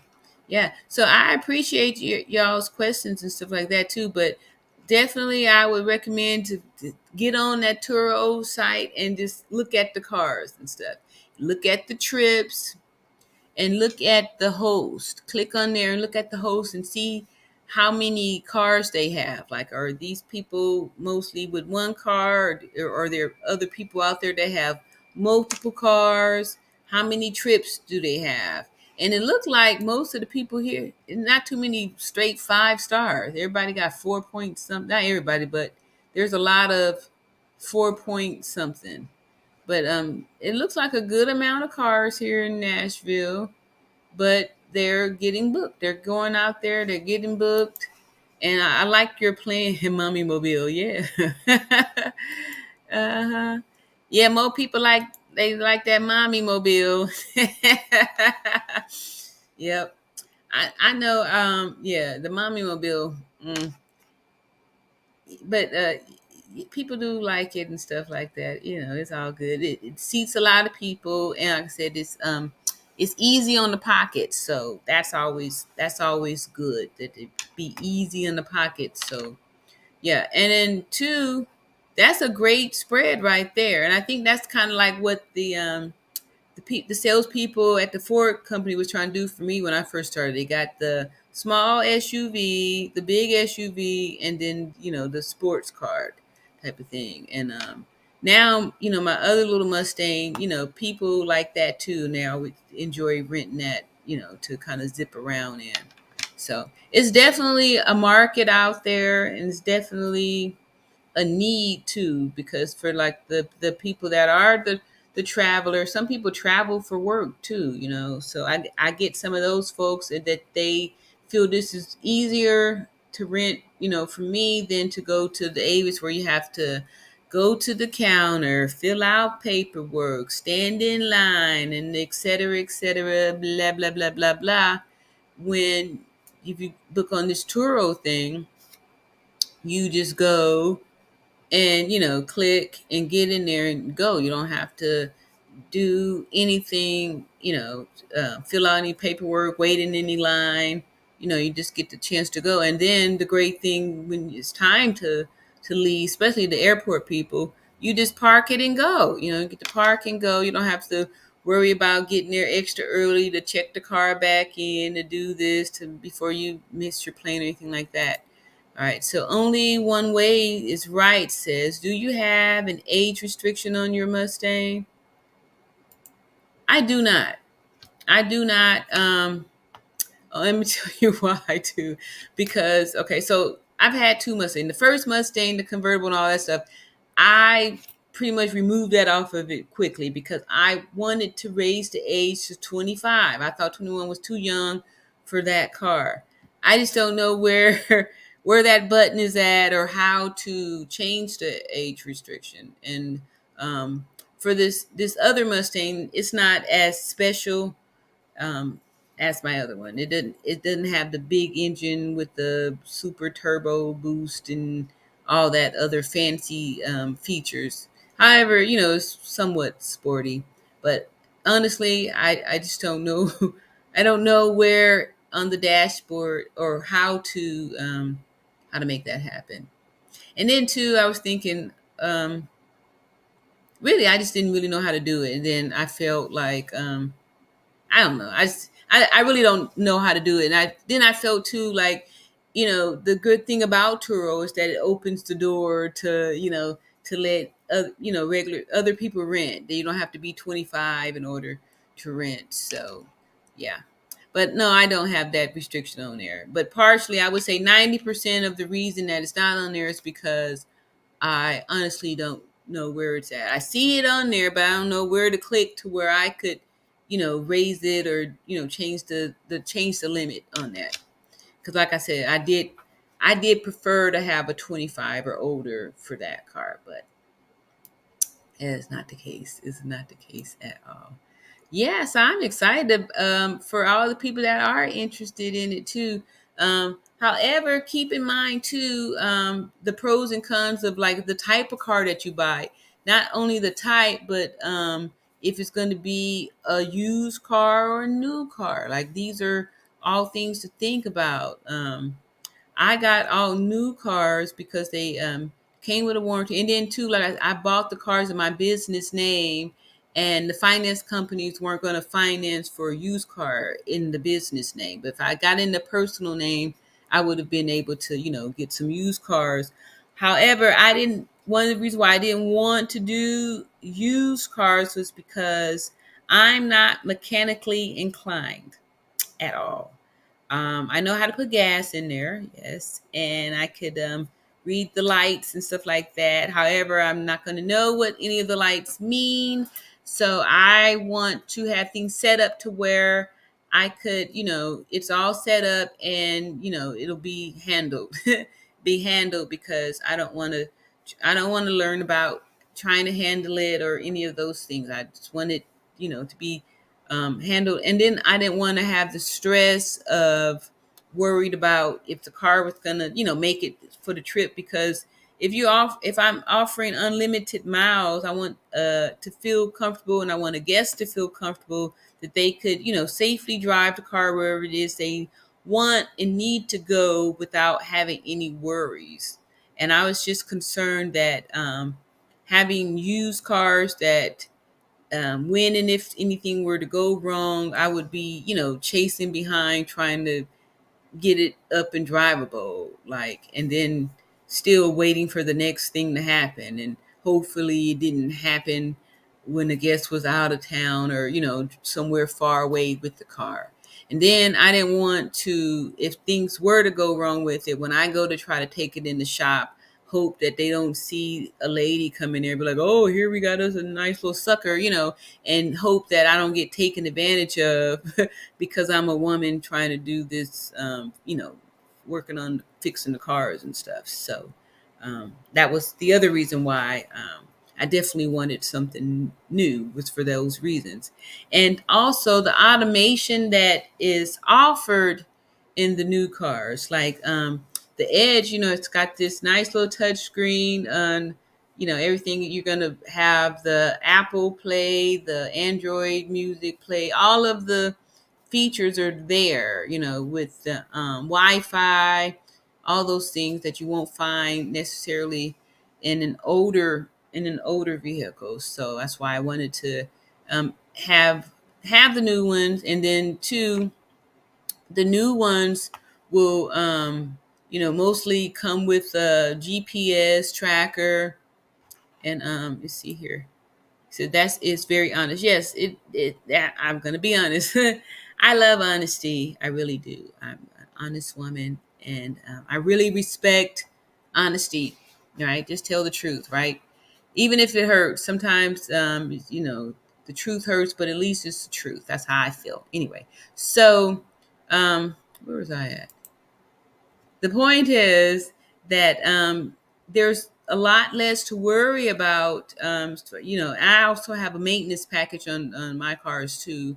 So when it come time for anything to go wrong with it, like I got a light on when it came time, the white Explorer, because it's been all over. So it reached the mileage where it needed to have an oil change and the tires to be rotated. So when that time happened, I didn't even have to think about it. When I get on the thing, I look at it and it says, "Oh, Ford Explorer, make an appointment," and I do all of that on the phone. I just push another button and select the date. So the interesting thing about that was that I had to look at the calendar just so I could, when the car came back, get it off to get the oil change and tire rotation and all, get it serviced before the next trip. And the funny thing was is that I like had just 1.5 days to do it, and I was so proud because it was a day when I was, doing all kind of stuff, and I was able to drop that off, get the oil change, tire, all that good little stuff, and then go flip the cars, watch one, and then open for some. I was busy. I love it when I feel like I'm actually working a shift. I'm doing some real work there. It feels good to have a business that's requiring some work, some labor. So it's always nice. I feel good. I feel good just contributing this, and the fact that I haven't worked since March. I haven't punched the clock since then, and I just feel good because as long as I continue to do this and grow and add and detract when I see what isn't working, stop that, change this, do this, add that, that I'm good. I'm good. And that's super important too, to make assessments. Like I just finished the 3 months. I just did 90 days. And the assessment that I have is not, 100% because there were some learning curves and some incidents that took place in the first couple of months where, the cars weren't listed. Like I said before, when I first listed, right after, maybe a week later, a guest was late, had a late return. And that was my first late return. And, when the guest stopped communicating with me, I thought, I thought that the car was stolen. So when I reached out to Turo, and this was, I just bought these new cars, I just put it on this platform that I really don't know anything about. And now the car is gone and this person isn't talking back to me. So I wasn't too super satisfied with the response that I was getting from Turo. I didn't, I felt like they were being, like vague. They weren't like saying, yeah, reported stolen. They were kind of just saying, yeah, just relax. But the person was gone for 2 days in the car. So I panicked and I reported it stolen because I was like, I don't know what else to do. Like, how much am I supposed to, how long do I wait? So after I reported the car stolen, Turo put a restriction on it. So when the person brought it back, 2 days later, I couldn't rent it out because it was on this restriction. And the way they're set up there is like, it's an act of Congress to be able to really talk to a real person. So you have to go through all these talking with these bots and all that. So it took a while, and then I took a little vacation in the middle of that. So the car was like it was off. It was restricted for 11 days. So that's 11 days where it wasn't rented, it wasn't generating any money, and that was for July. However, I still had earned over $2,000. So then the next month, August, I put the business on hold for 2 weeks because I was summoned for jury duty. And that was my first time actually getting to that level, for jury duty. So I thought, I actually wanted to get on the jury. I just didn't get picked for the part. Um, but I had already put the cars on hold for 2 weeks. And then, I had to keep calling to check in to see if they was going to need me. So I left them on hold, and then only had to do that for a week. And then, but still, it was 2 weeks that the cars weren't, weren't stable on there. So even though August, I think was another 2000 and something month, it wasn't true figures again because, the cars weren't on there the whole time. And then September, what happened with September? Oh, September was when the accident happened and all that stuff. So there was some time where, all the cars weren't on there. I, because I had to get new cars. So September was my best month. However, I know October's going to be better because September didn't start off with all of these cars, so all that stuff. But that's my, where I'm going at with this whole Turo thing. It's, it's been going well, and all of the things that can happen has happened. And I'm just grateful that I was in a good enough position, financially to be able to be okay with having the accident and the car, not up there like that. I just feel grateful that Spirit kind of made me feel more brave to go out there and just get more, instead of giving up or feeling like, this is over now that I'm down to one car, and feel like I have to go back to work, or I just did a deep dive and actually went and got more. 'Cause I was like, okay, well, some more out there. This thing is working. Keep on it. Just keep working it. So this thing could really, really move up and really blow. So let's see here. I showed y'all that. And if we don't have any more questions, let me see what else I could offer to you guys.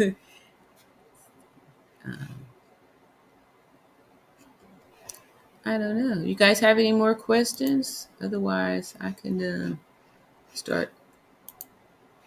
I know what I'll show you. I'll show you my. Let me show you my calendar with the car sync. Oh, let me explain to you the car sync too. So maybe some people out here that I haven't talked to about the car sync. So car sync is an app. Okay, because for those of you who are curious about Turo, the platform is all, everything's all digital on this app. So you rarely will be talking with a real person. There aren't any tutorials, no videos, none of that stuff. So it's like once you put your VIN number in there, they're going to, boom, your car's going to be live. And they're going to be putting it out there to be rented. So the car sync is another app. It's kind of like a complement to support the Turo app. They sync together, and it puts all your cars on one picture. So instead of having to click on every little car to see their calendar like you would have to do on the Turo platform, this car sync, it show you the whole fleet calendar. And I don't know, maybe Turo does offer some other features. I just don't know how to. It's not user friendly. How about that? I'll just say that it's not user friendly. This Turo app, definitely not. All right, so only one way is right says, this is really nice of you. Oh yeah, thank you. I'm a nice person. I love sharing. I love caring. Like, I was a nurse for over 30 years, and ways have said that 90% of nursing is caring. So it feels good to care and share. Daryl Reed says, did you mention that the dealership where you bought the 6 new cars knew you were using the cars for Turo? Yes. And I did. I did. And it's actually 8 cars. 2 of them were crashed. 2 of them were injured. So I bought 3, and then I went back and bought 5 more. So the first 3 that I bought, I took one off, which was the Ford Mustang. I took that one off and found a long-term renter for that one to pay the car note, and then I just kept the 2 SUVs on there. And then the one of the SUVs, the Ford Edge, was crashed. So that, oh, wrong finger. That left me with one car, the Ford Explorer. So now I went back to the dealership and got 5 more. So I bought a total of 8 new cars. And I did tell them, yes, that I was getting on Turo with the cars. And that's why they had suggested the spread of the 2 SUVs and the convertible. They really put all of that together for me to help out. I did tell them. Yes. And yeah, so the car sync. So I had heard about the car sync. It's supposed to help with the Turo, which it does, because all the things that's happening over there, it goes to this car sync app. It helps you to put together your text. So when someone books your books a trip with you, they'll get a pre-populated text. Give them some information like that. You can set it up in there, and it'll send it to them whenever you choose, before the trip, after the trip, during the trip, 2 hours after, 2 hours before, however you want it to go, to be able to help your workflow. So to get people ready, and to let them know like what's going on, what's going to be needed when you after you book. You need to take a picture of you holding your driver's license to your face and upload that. And so Turo doesn't really show you how to do all these things, so it's pretty much like kind of a trial and error.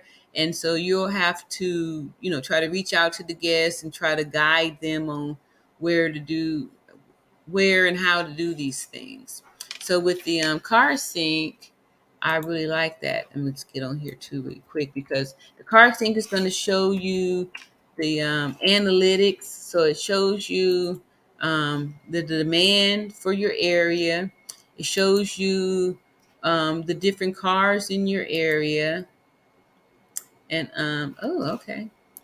So the demand is, I'm going to click on this here car sync and share the screen so y'all can see what that looks like. It's been low the last couple of days, but it's starting to creep back up there now. So the demand shows like the demand, how many cars are needed, right? So here it is. The demand is up to 59%. All right, so somebody else must have took a car off too. So right now it's only 32 cars on the platform.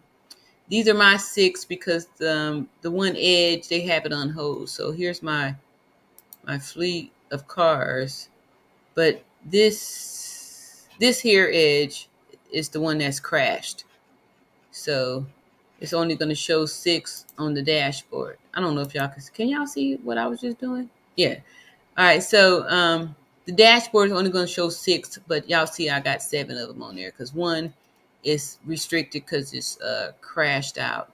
But so this here give you a picture of all your cars together. Just how like on the Turo, everything was individually shown here.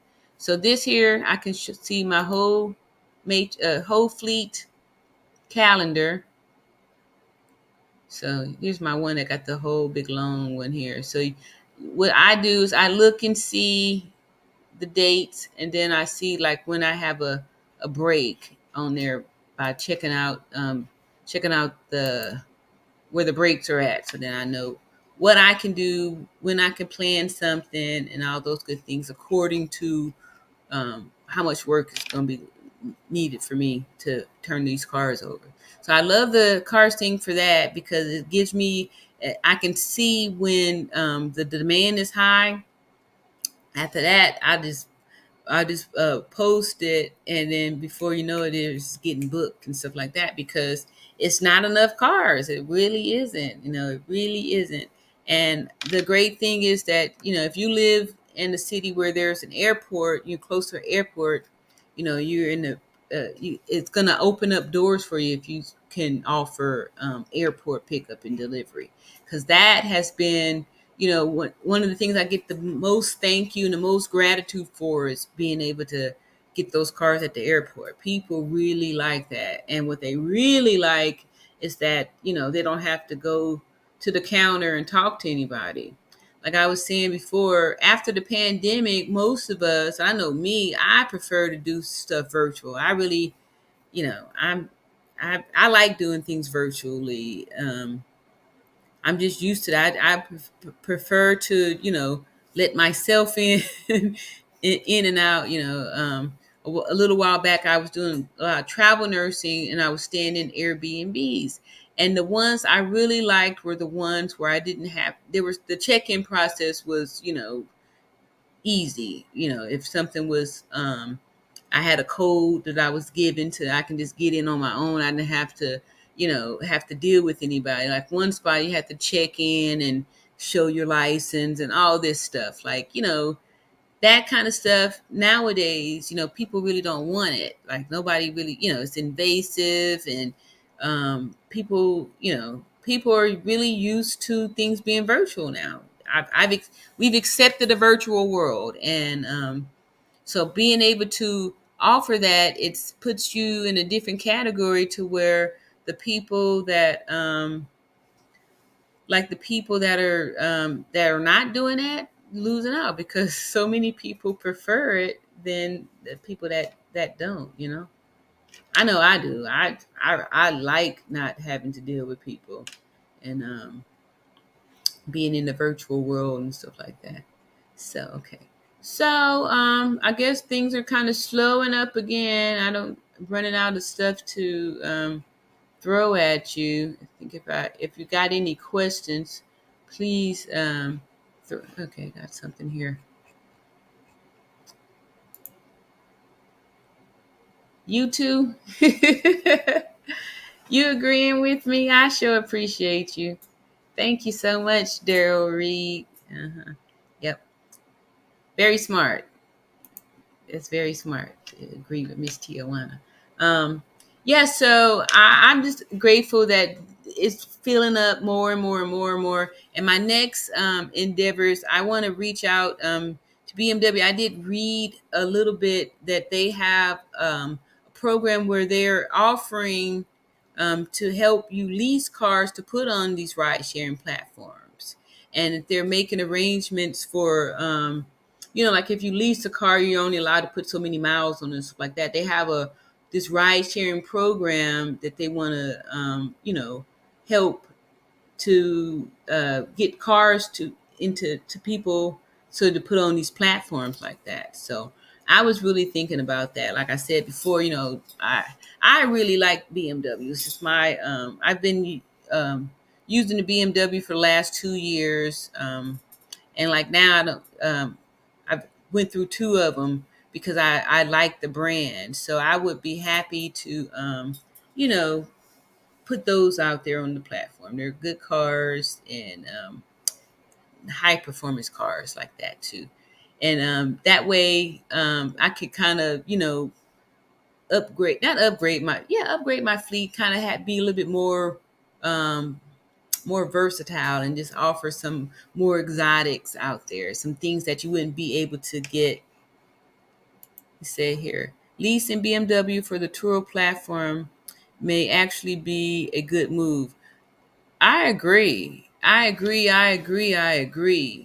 Like I said, yeah, I want to find out a little bit more about it, because like I said, usually with the lease, you're only allowed so many miles. And with I'm already up to like over 8,000 miles on the Ford Explorer, and I bought that car in June. It got on the platform, July. So July, August, September. So 3 months, and so I would, if I had to be restricted to those miles like that, they wouldn't work necessarily. That's why I'm curious to find out exactly what these rules are and how they are, changing them up or molding them to be able to fit this platform. Because um, 10,000 miles a year, that's not going, that it wouldn't work. So I'm curious on that one there. So I'm looking to um,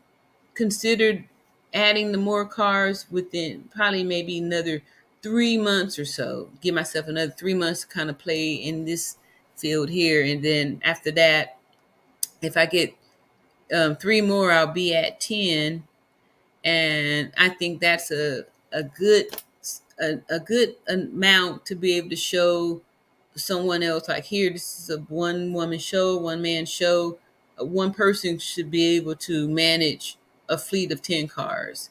And I've heard other people do it. Like, I'm with this one Facebook group, and there are multiple people in the group that admit to having 10, 15 cars by themselves. So I was like, okay.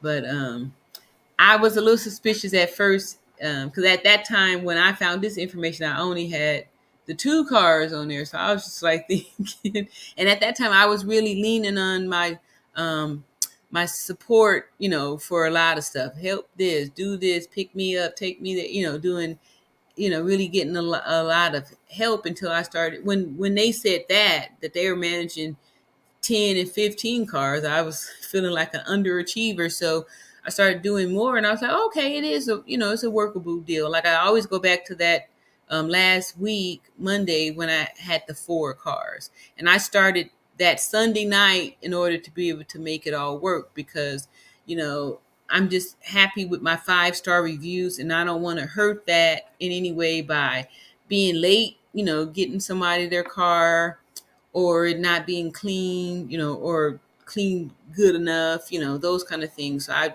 do, I'm mindful of that kind of stuff. Like, I make sure that as soon as the cars are back, I'm getting them clean, and I do as much as I can before it gets late or the sun goes down. Since I'm, like I said, I'm doing the work here.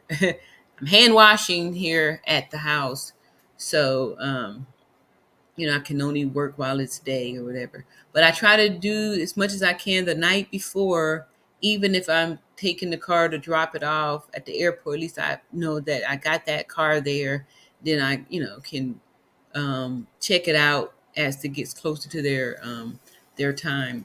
But staying organized and being aware of that calendar is extremely a big thing. So I'm always having to make sure that I'm dropping the right car off at the right place.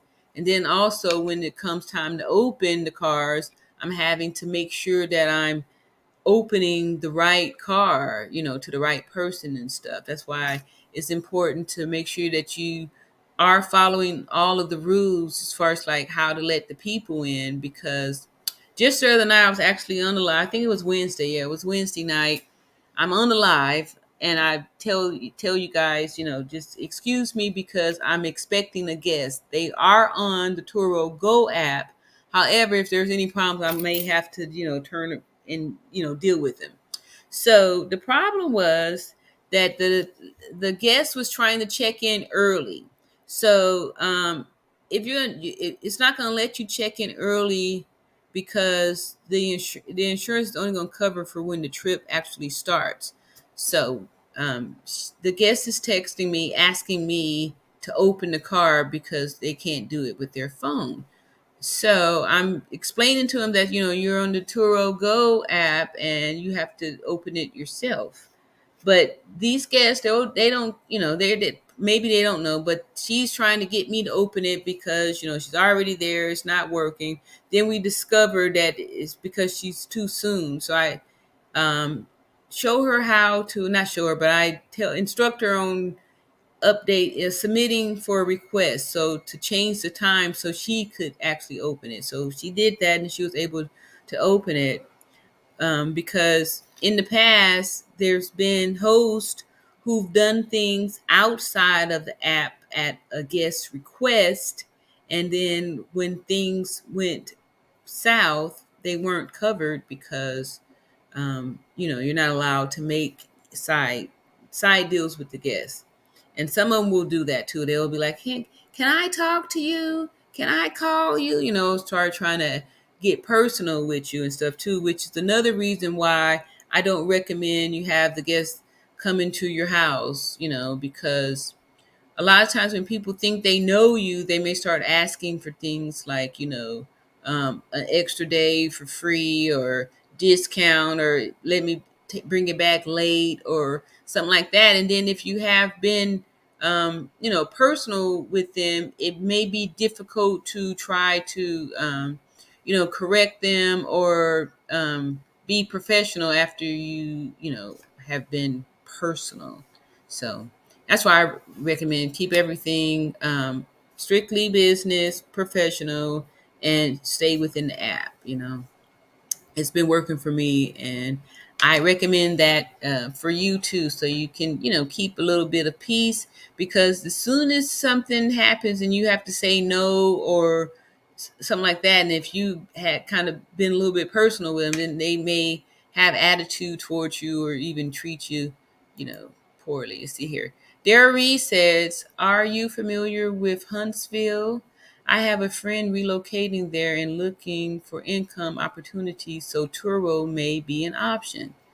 I've heard of Huntsville. I'm originally from Los Angeles, California, and I moved here to Montgomery, Alabama 16 years ago on my 35th birthday. But I really don't know all of the spaces here in Alabama. However, I have heard of Huntsville, and I believe it's several hours away from where I'm at. But yeah, I know that it's in Alabama. I've never been there before, but yeah.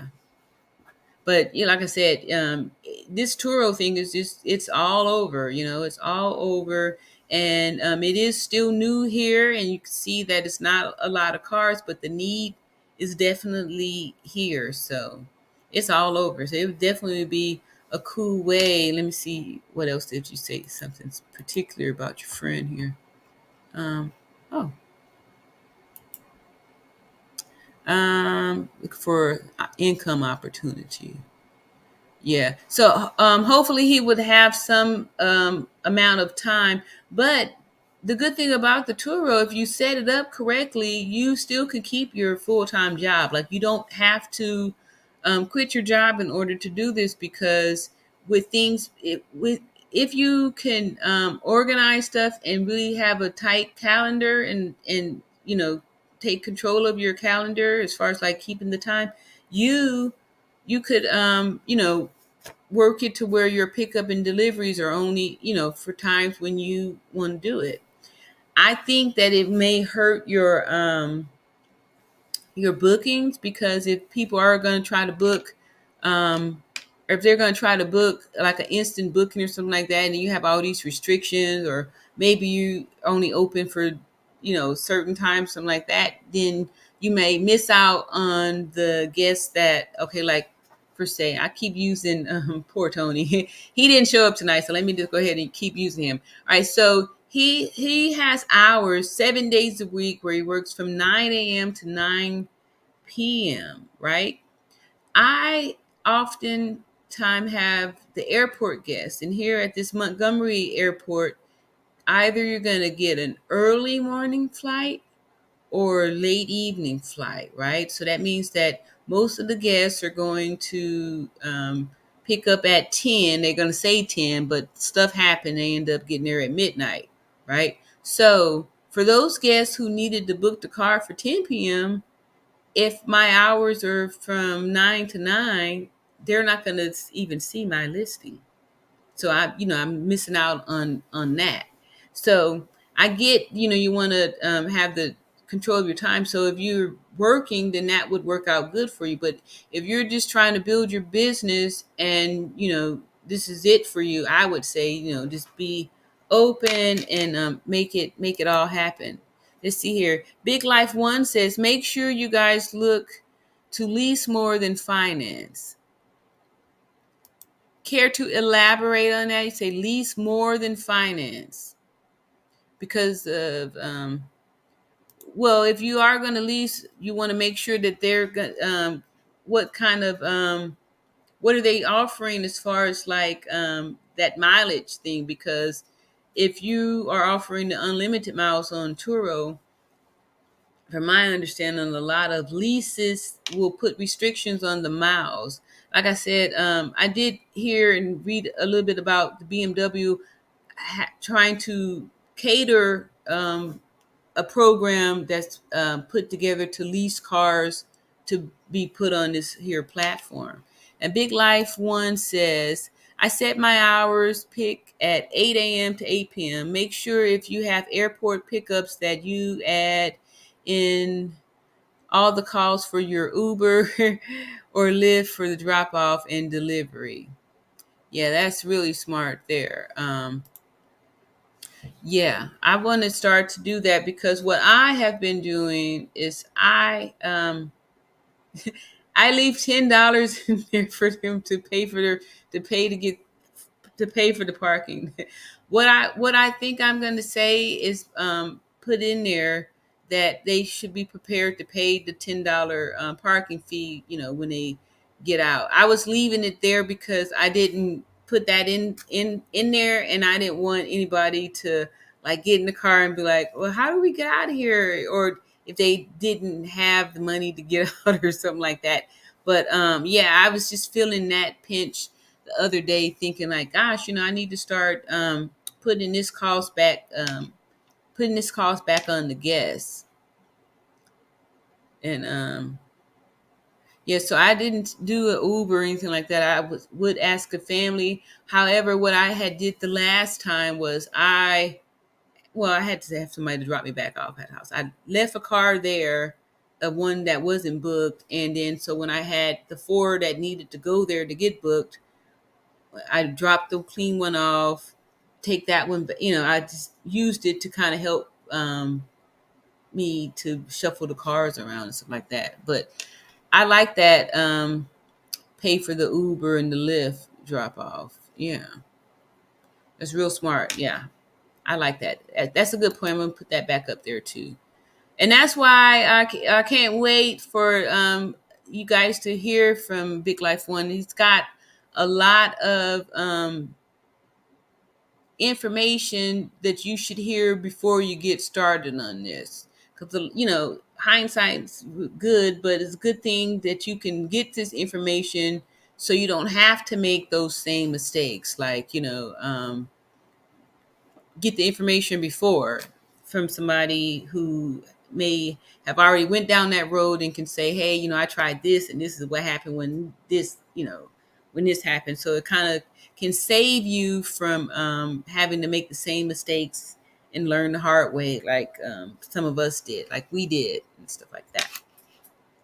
I appreciate you for coming back in here, chiming in, Big Life. So I know you have a passion to really want to help people, to make sure you're putting out this so people could be clear on some stuff. I appreciate that. As very kind. That's why I really went after you to keep, to try to get you to come over here, because I think it's important. Like if you have been blessed to really understand some things, to be able to give back, and share what you know, so other people could, actually deliver themselves too, share. And that's how you get blessed. You get blessed really when you share with people. So that's what we have going on there. So let's see, did I answer all of the questions? All right, so it looks like I've answered all of y'all's questions. If there's nothing else.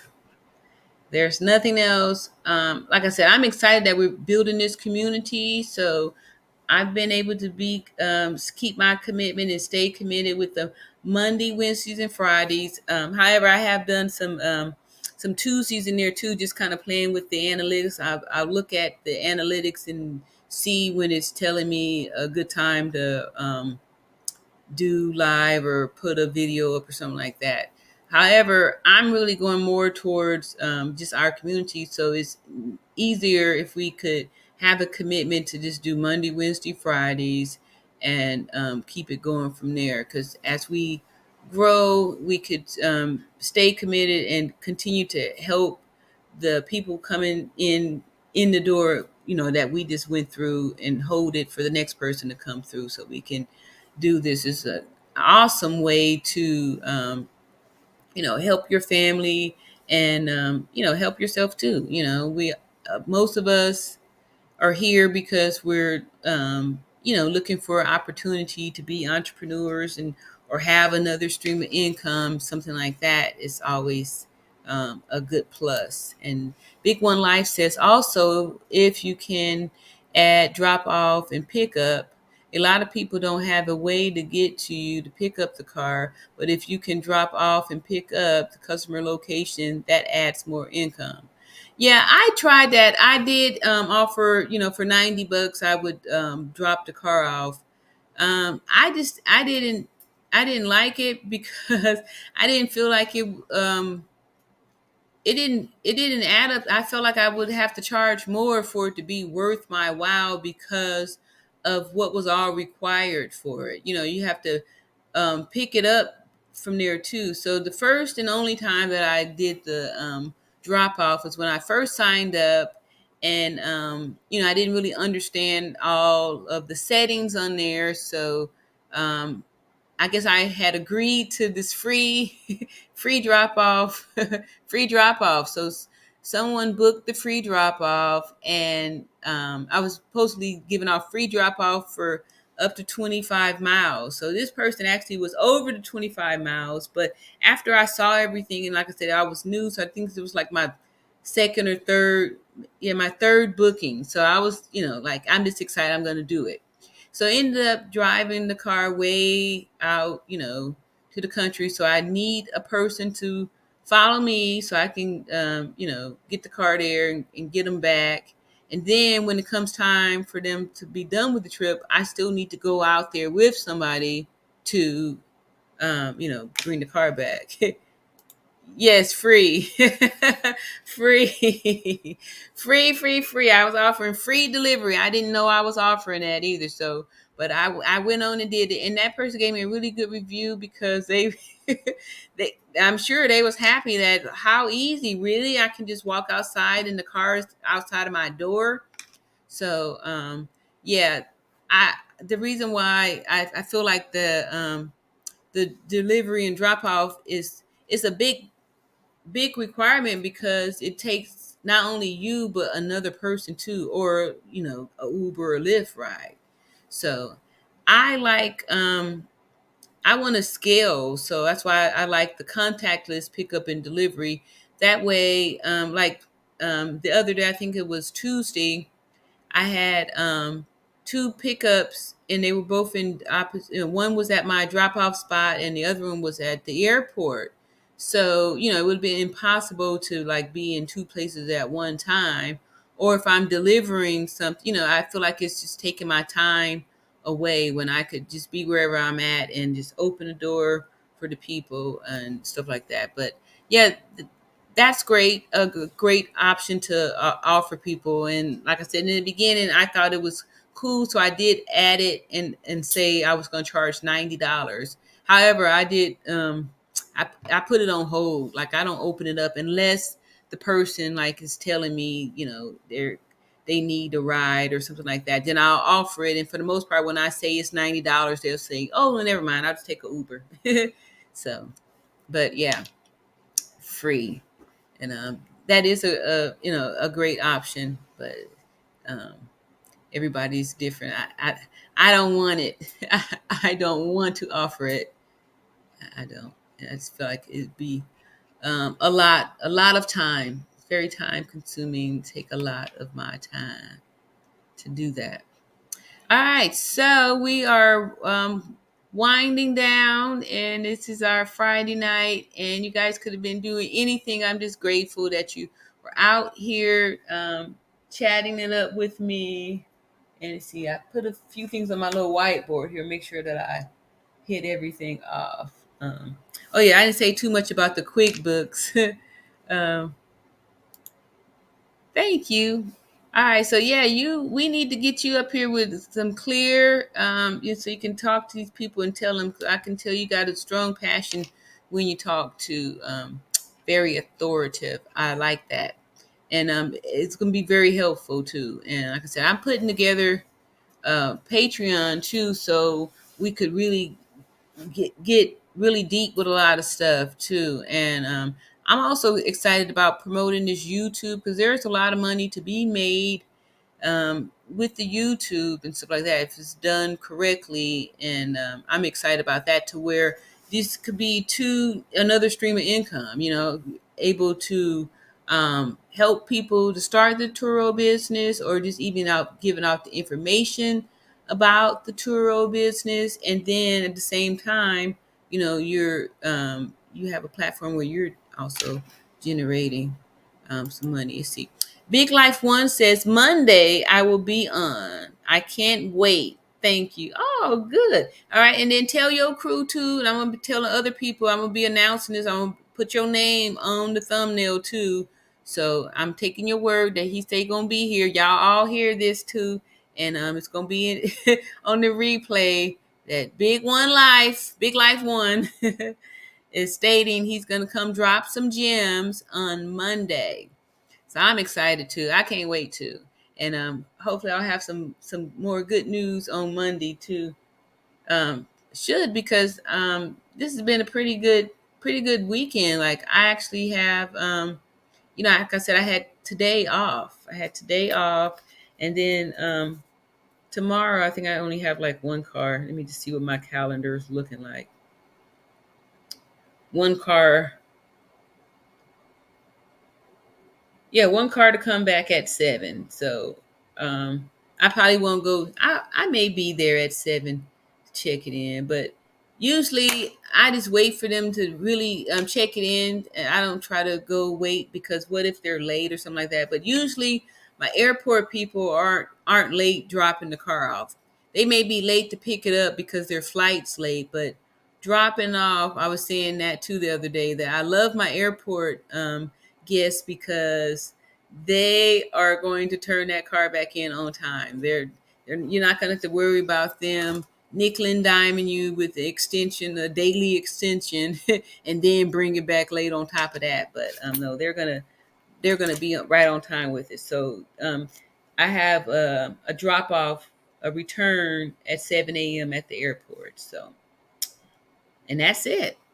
But again, they could actually book that out. So I will get it and watch it, even though it doesn't have a scheduled trip.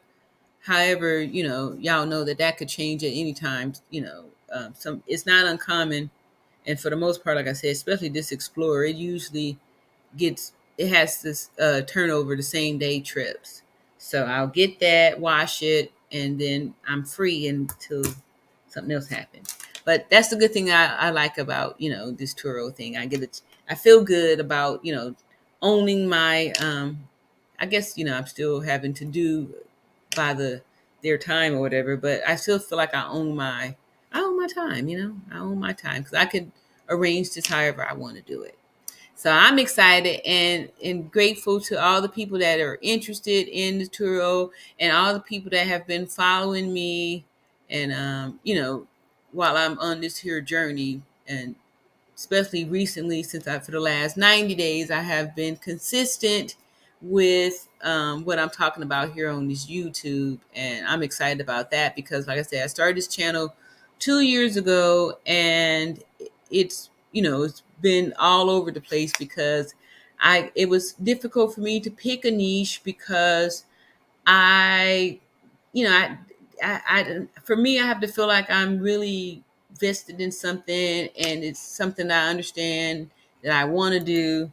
And oh my goodness, thank you, Daryl Reed has sent another Cash App, and we got your name down here for your $20. And thank you, Daryl Reed, for your $15 Cash App. So you're gonna be the sponsor of the next for Monday nights live too.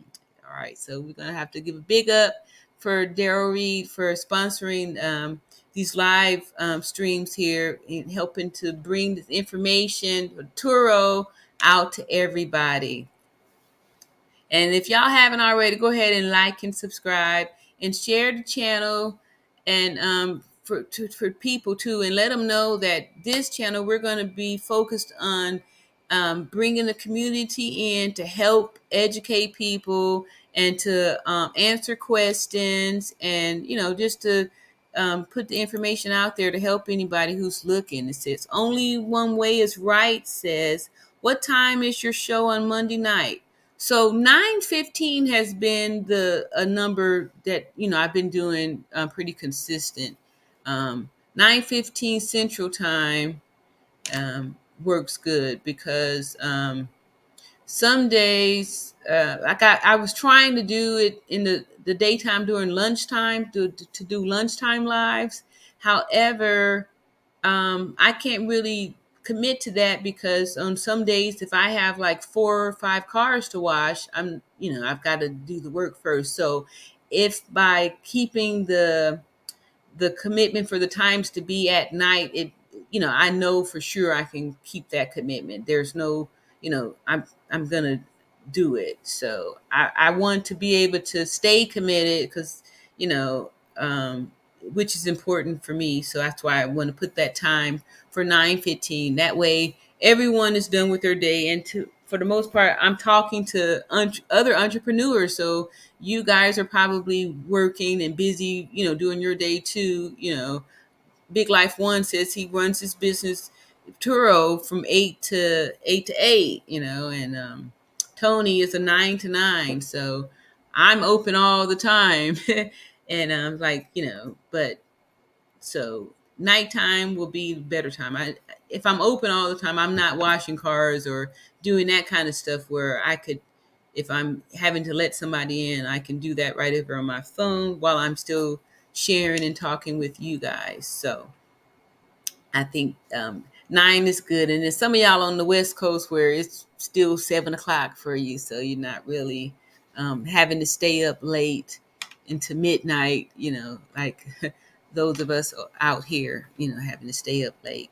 So I'm excited. We're going to build this up really well and to be able to help other people to get free from work. That's really my passion, is to help, middle-aged people like myself, overcome the fear of leaving, behind the job. Because a lot of times people they want to do it. You want to start your business, but it's scary to like leave the comfort of a paycheck, especially if it's a decent paycheck too, it's hard to leave it's hard to leave any paycheck because that's security, and then nobody wants to not be secure about your finances or, so, and that's my goal too. So I feel like if I could, show that, yeah, I just left a nice fat nursing salary behind to do this, and I feel better working hard, and I'm not, at the time generating the same amount of money, of course, but I feel like I have my free time. I have my time. I have my life back. I don't answer to anybody. I'm giving this great customer service because I want to.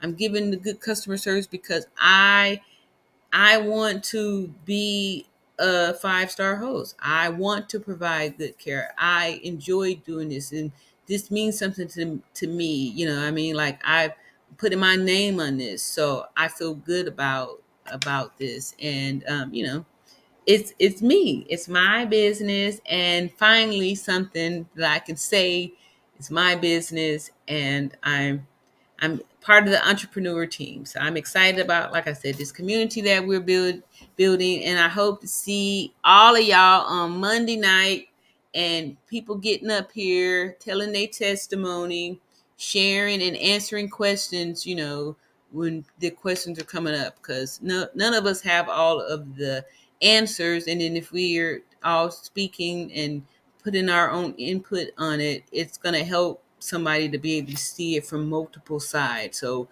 us coming together, us hosts coming together and answer the questions where we bring in a group of people can come together and count on the fact that they can come here and get answers and give insight. And, it's a give and take type of situation here. It's going to be wonderful. And I can't wait to see us at the end of the year, how we're going to start looking for the beginning of next year.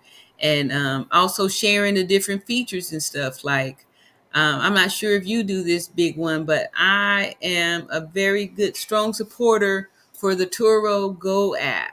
It was a game changer for me, and I'm just sad that my 5 new cars aren't on there yet. I've got to do some type of call and make some changes because I don't know why. I know you're supposed to wait a certain amount of time before they let the new cars on there, but it's saying something about the app. Anyway, I've got to do some work to figure out how to get the other cars on there, because once they're on there, then there's extra pressure off of me, because now I don't have to wait up for the guests. I still kind of make sure that I'm up because I don't want anybody to not be able to get into the car. However, it's still less stress because I know that the guests have the power in their hand to be able to open the car and let themselves in and out and, lock it and all that good stuff. So technically, I can sleep through it. I don't have to, really do anything. But for now, I'm still having to remote open. But that's why that's what I really like about these apps, because of that type of a hands off. And, it just makes it a lot easier to where you can do this without the stress of, having to physically meet all these people and physically, do and stuff. Because like I said before, I probably would have been extremely agitated when the guests would be late, if I had to meet them there, if we had the drop off time, say, I'll meet you at 12. I'm going to take my lunch if I was working too. And I'm going to take my lunch and I'll meet you at the airport at 12. And then, you get there and they don't show up because their plane hasn't landed yet. So it's not their fault, but it could be a hassle and it could make the business not fun. So one way that I used to avoid that is that I do remote. And that way, if the person is late, I'm not really too irritated because I didn't have to do anything. I'm still at the house, and those kind of things happen, like especially at the airport. Most of the time, oftentimes those guests are late getting the car. But anyway, I'm starting to kind of ramble on here, a little bit long-winded, but I'm excited. I can't wait to see y'all on Monday.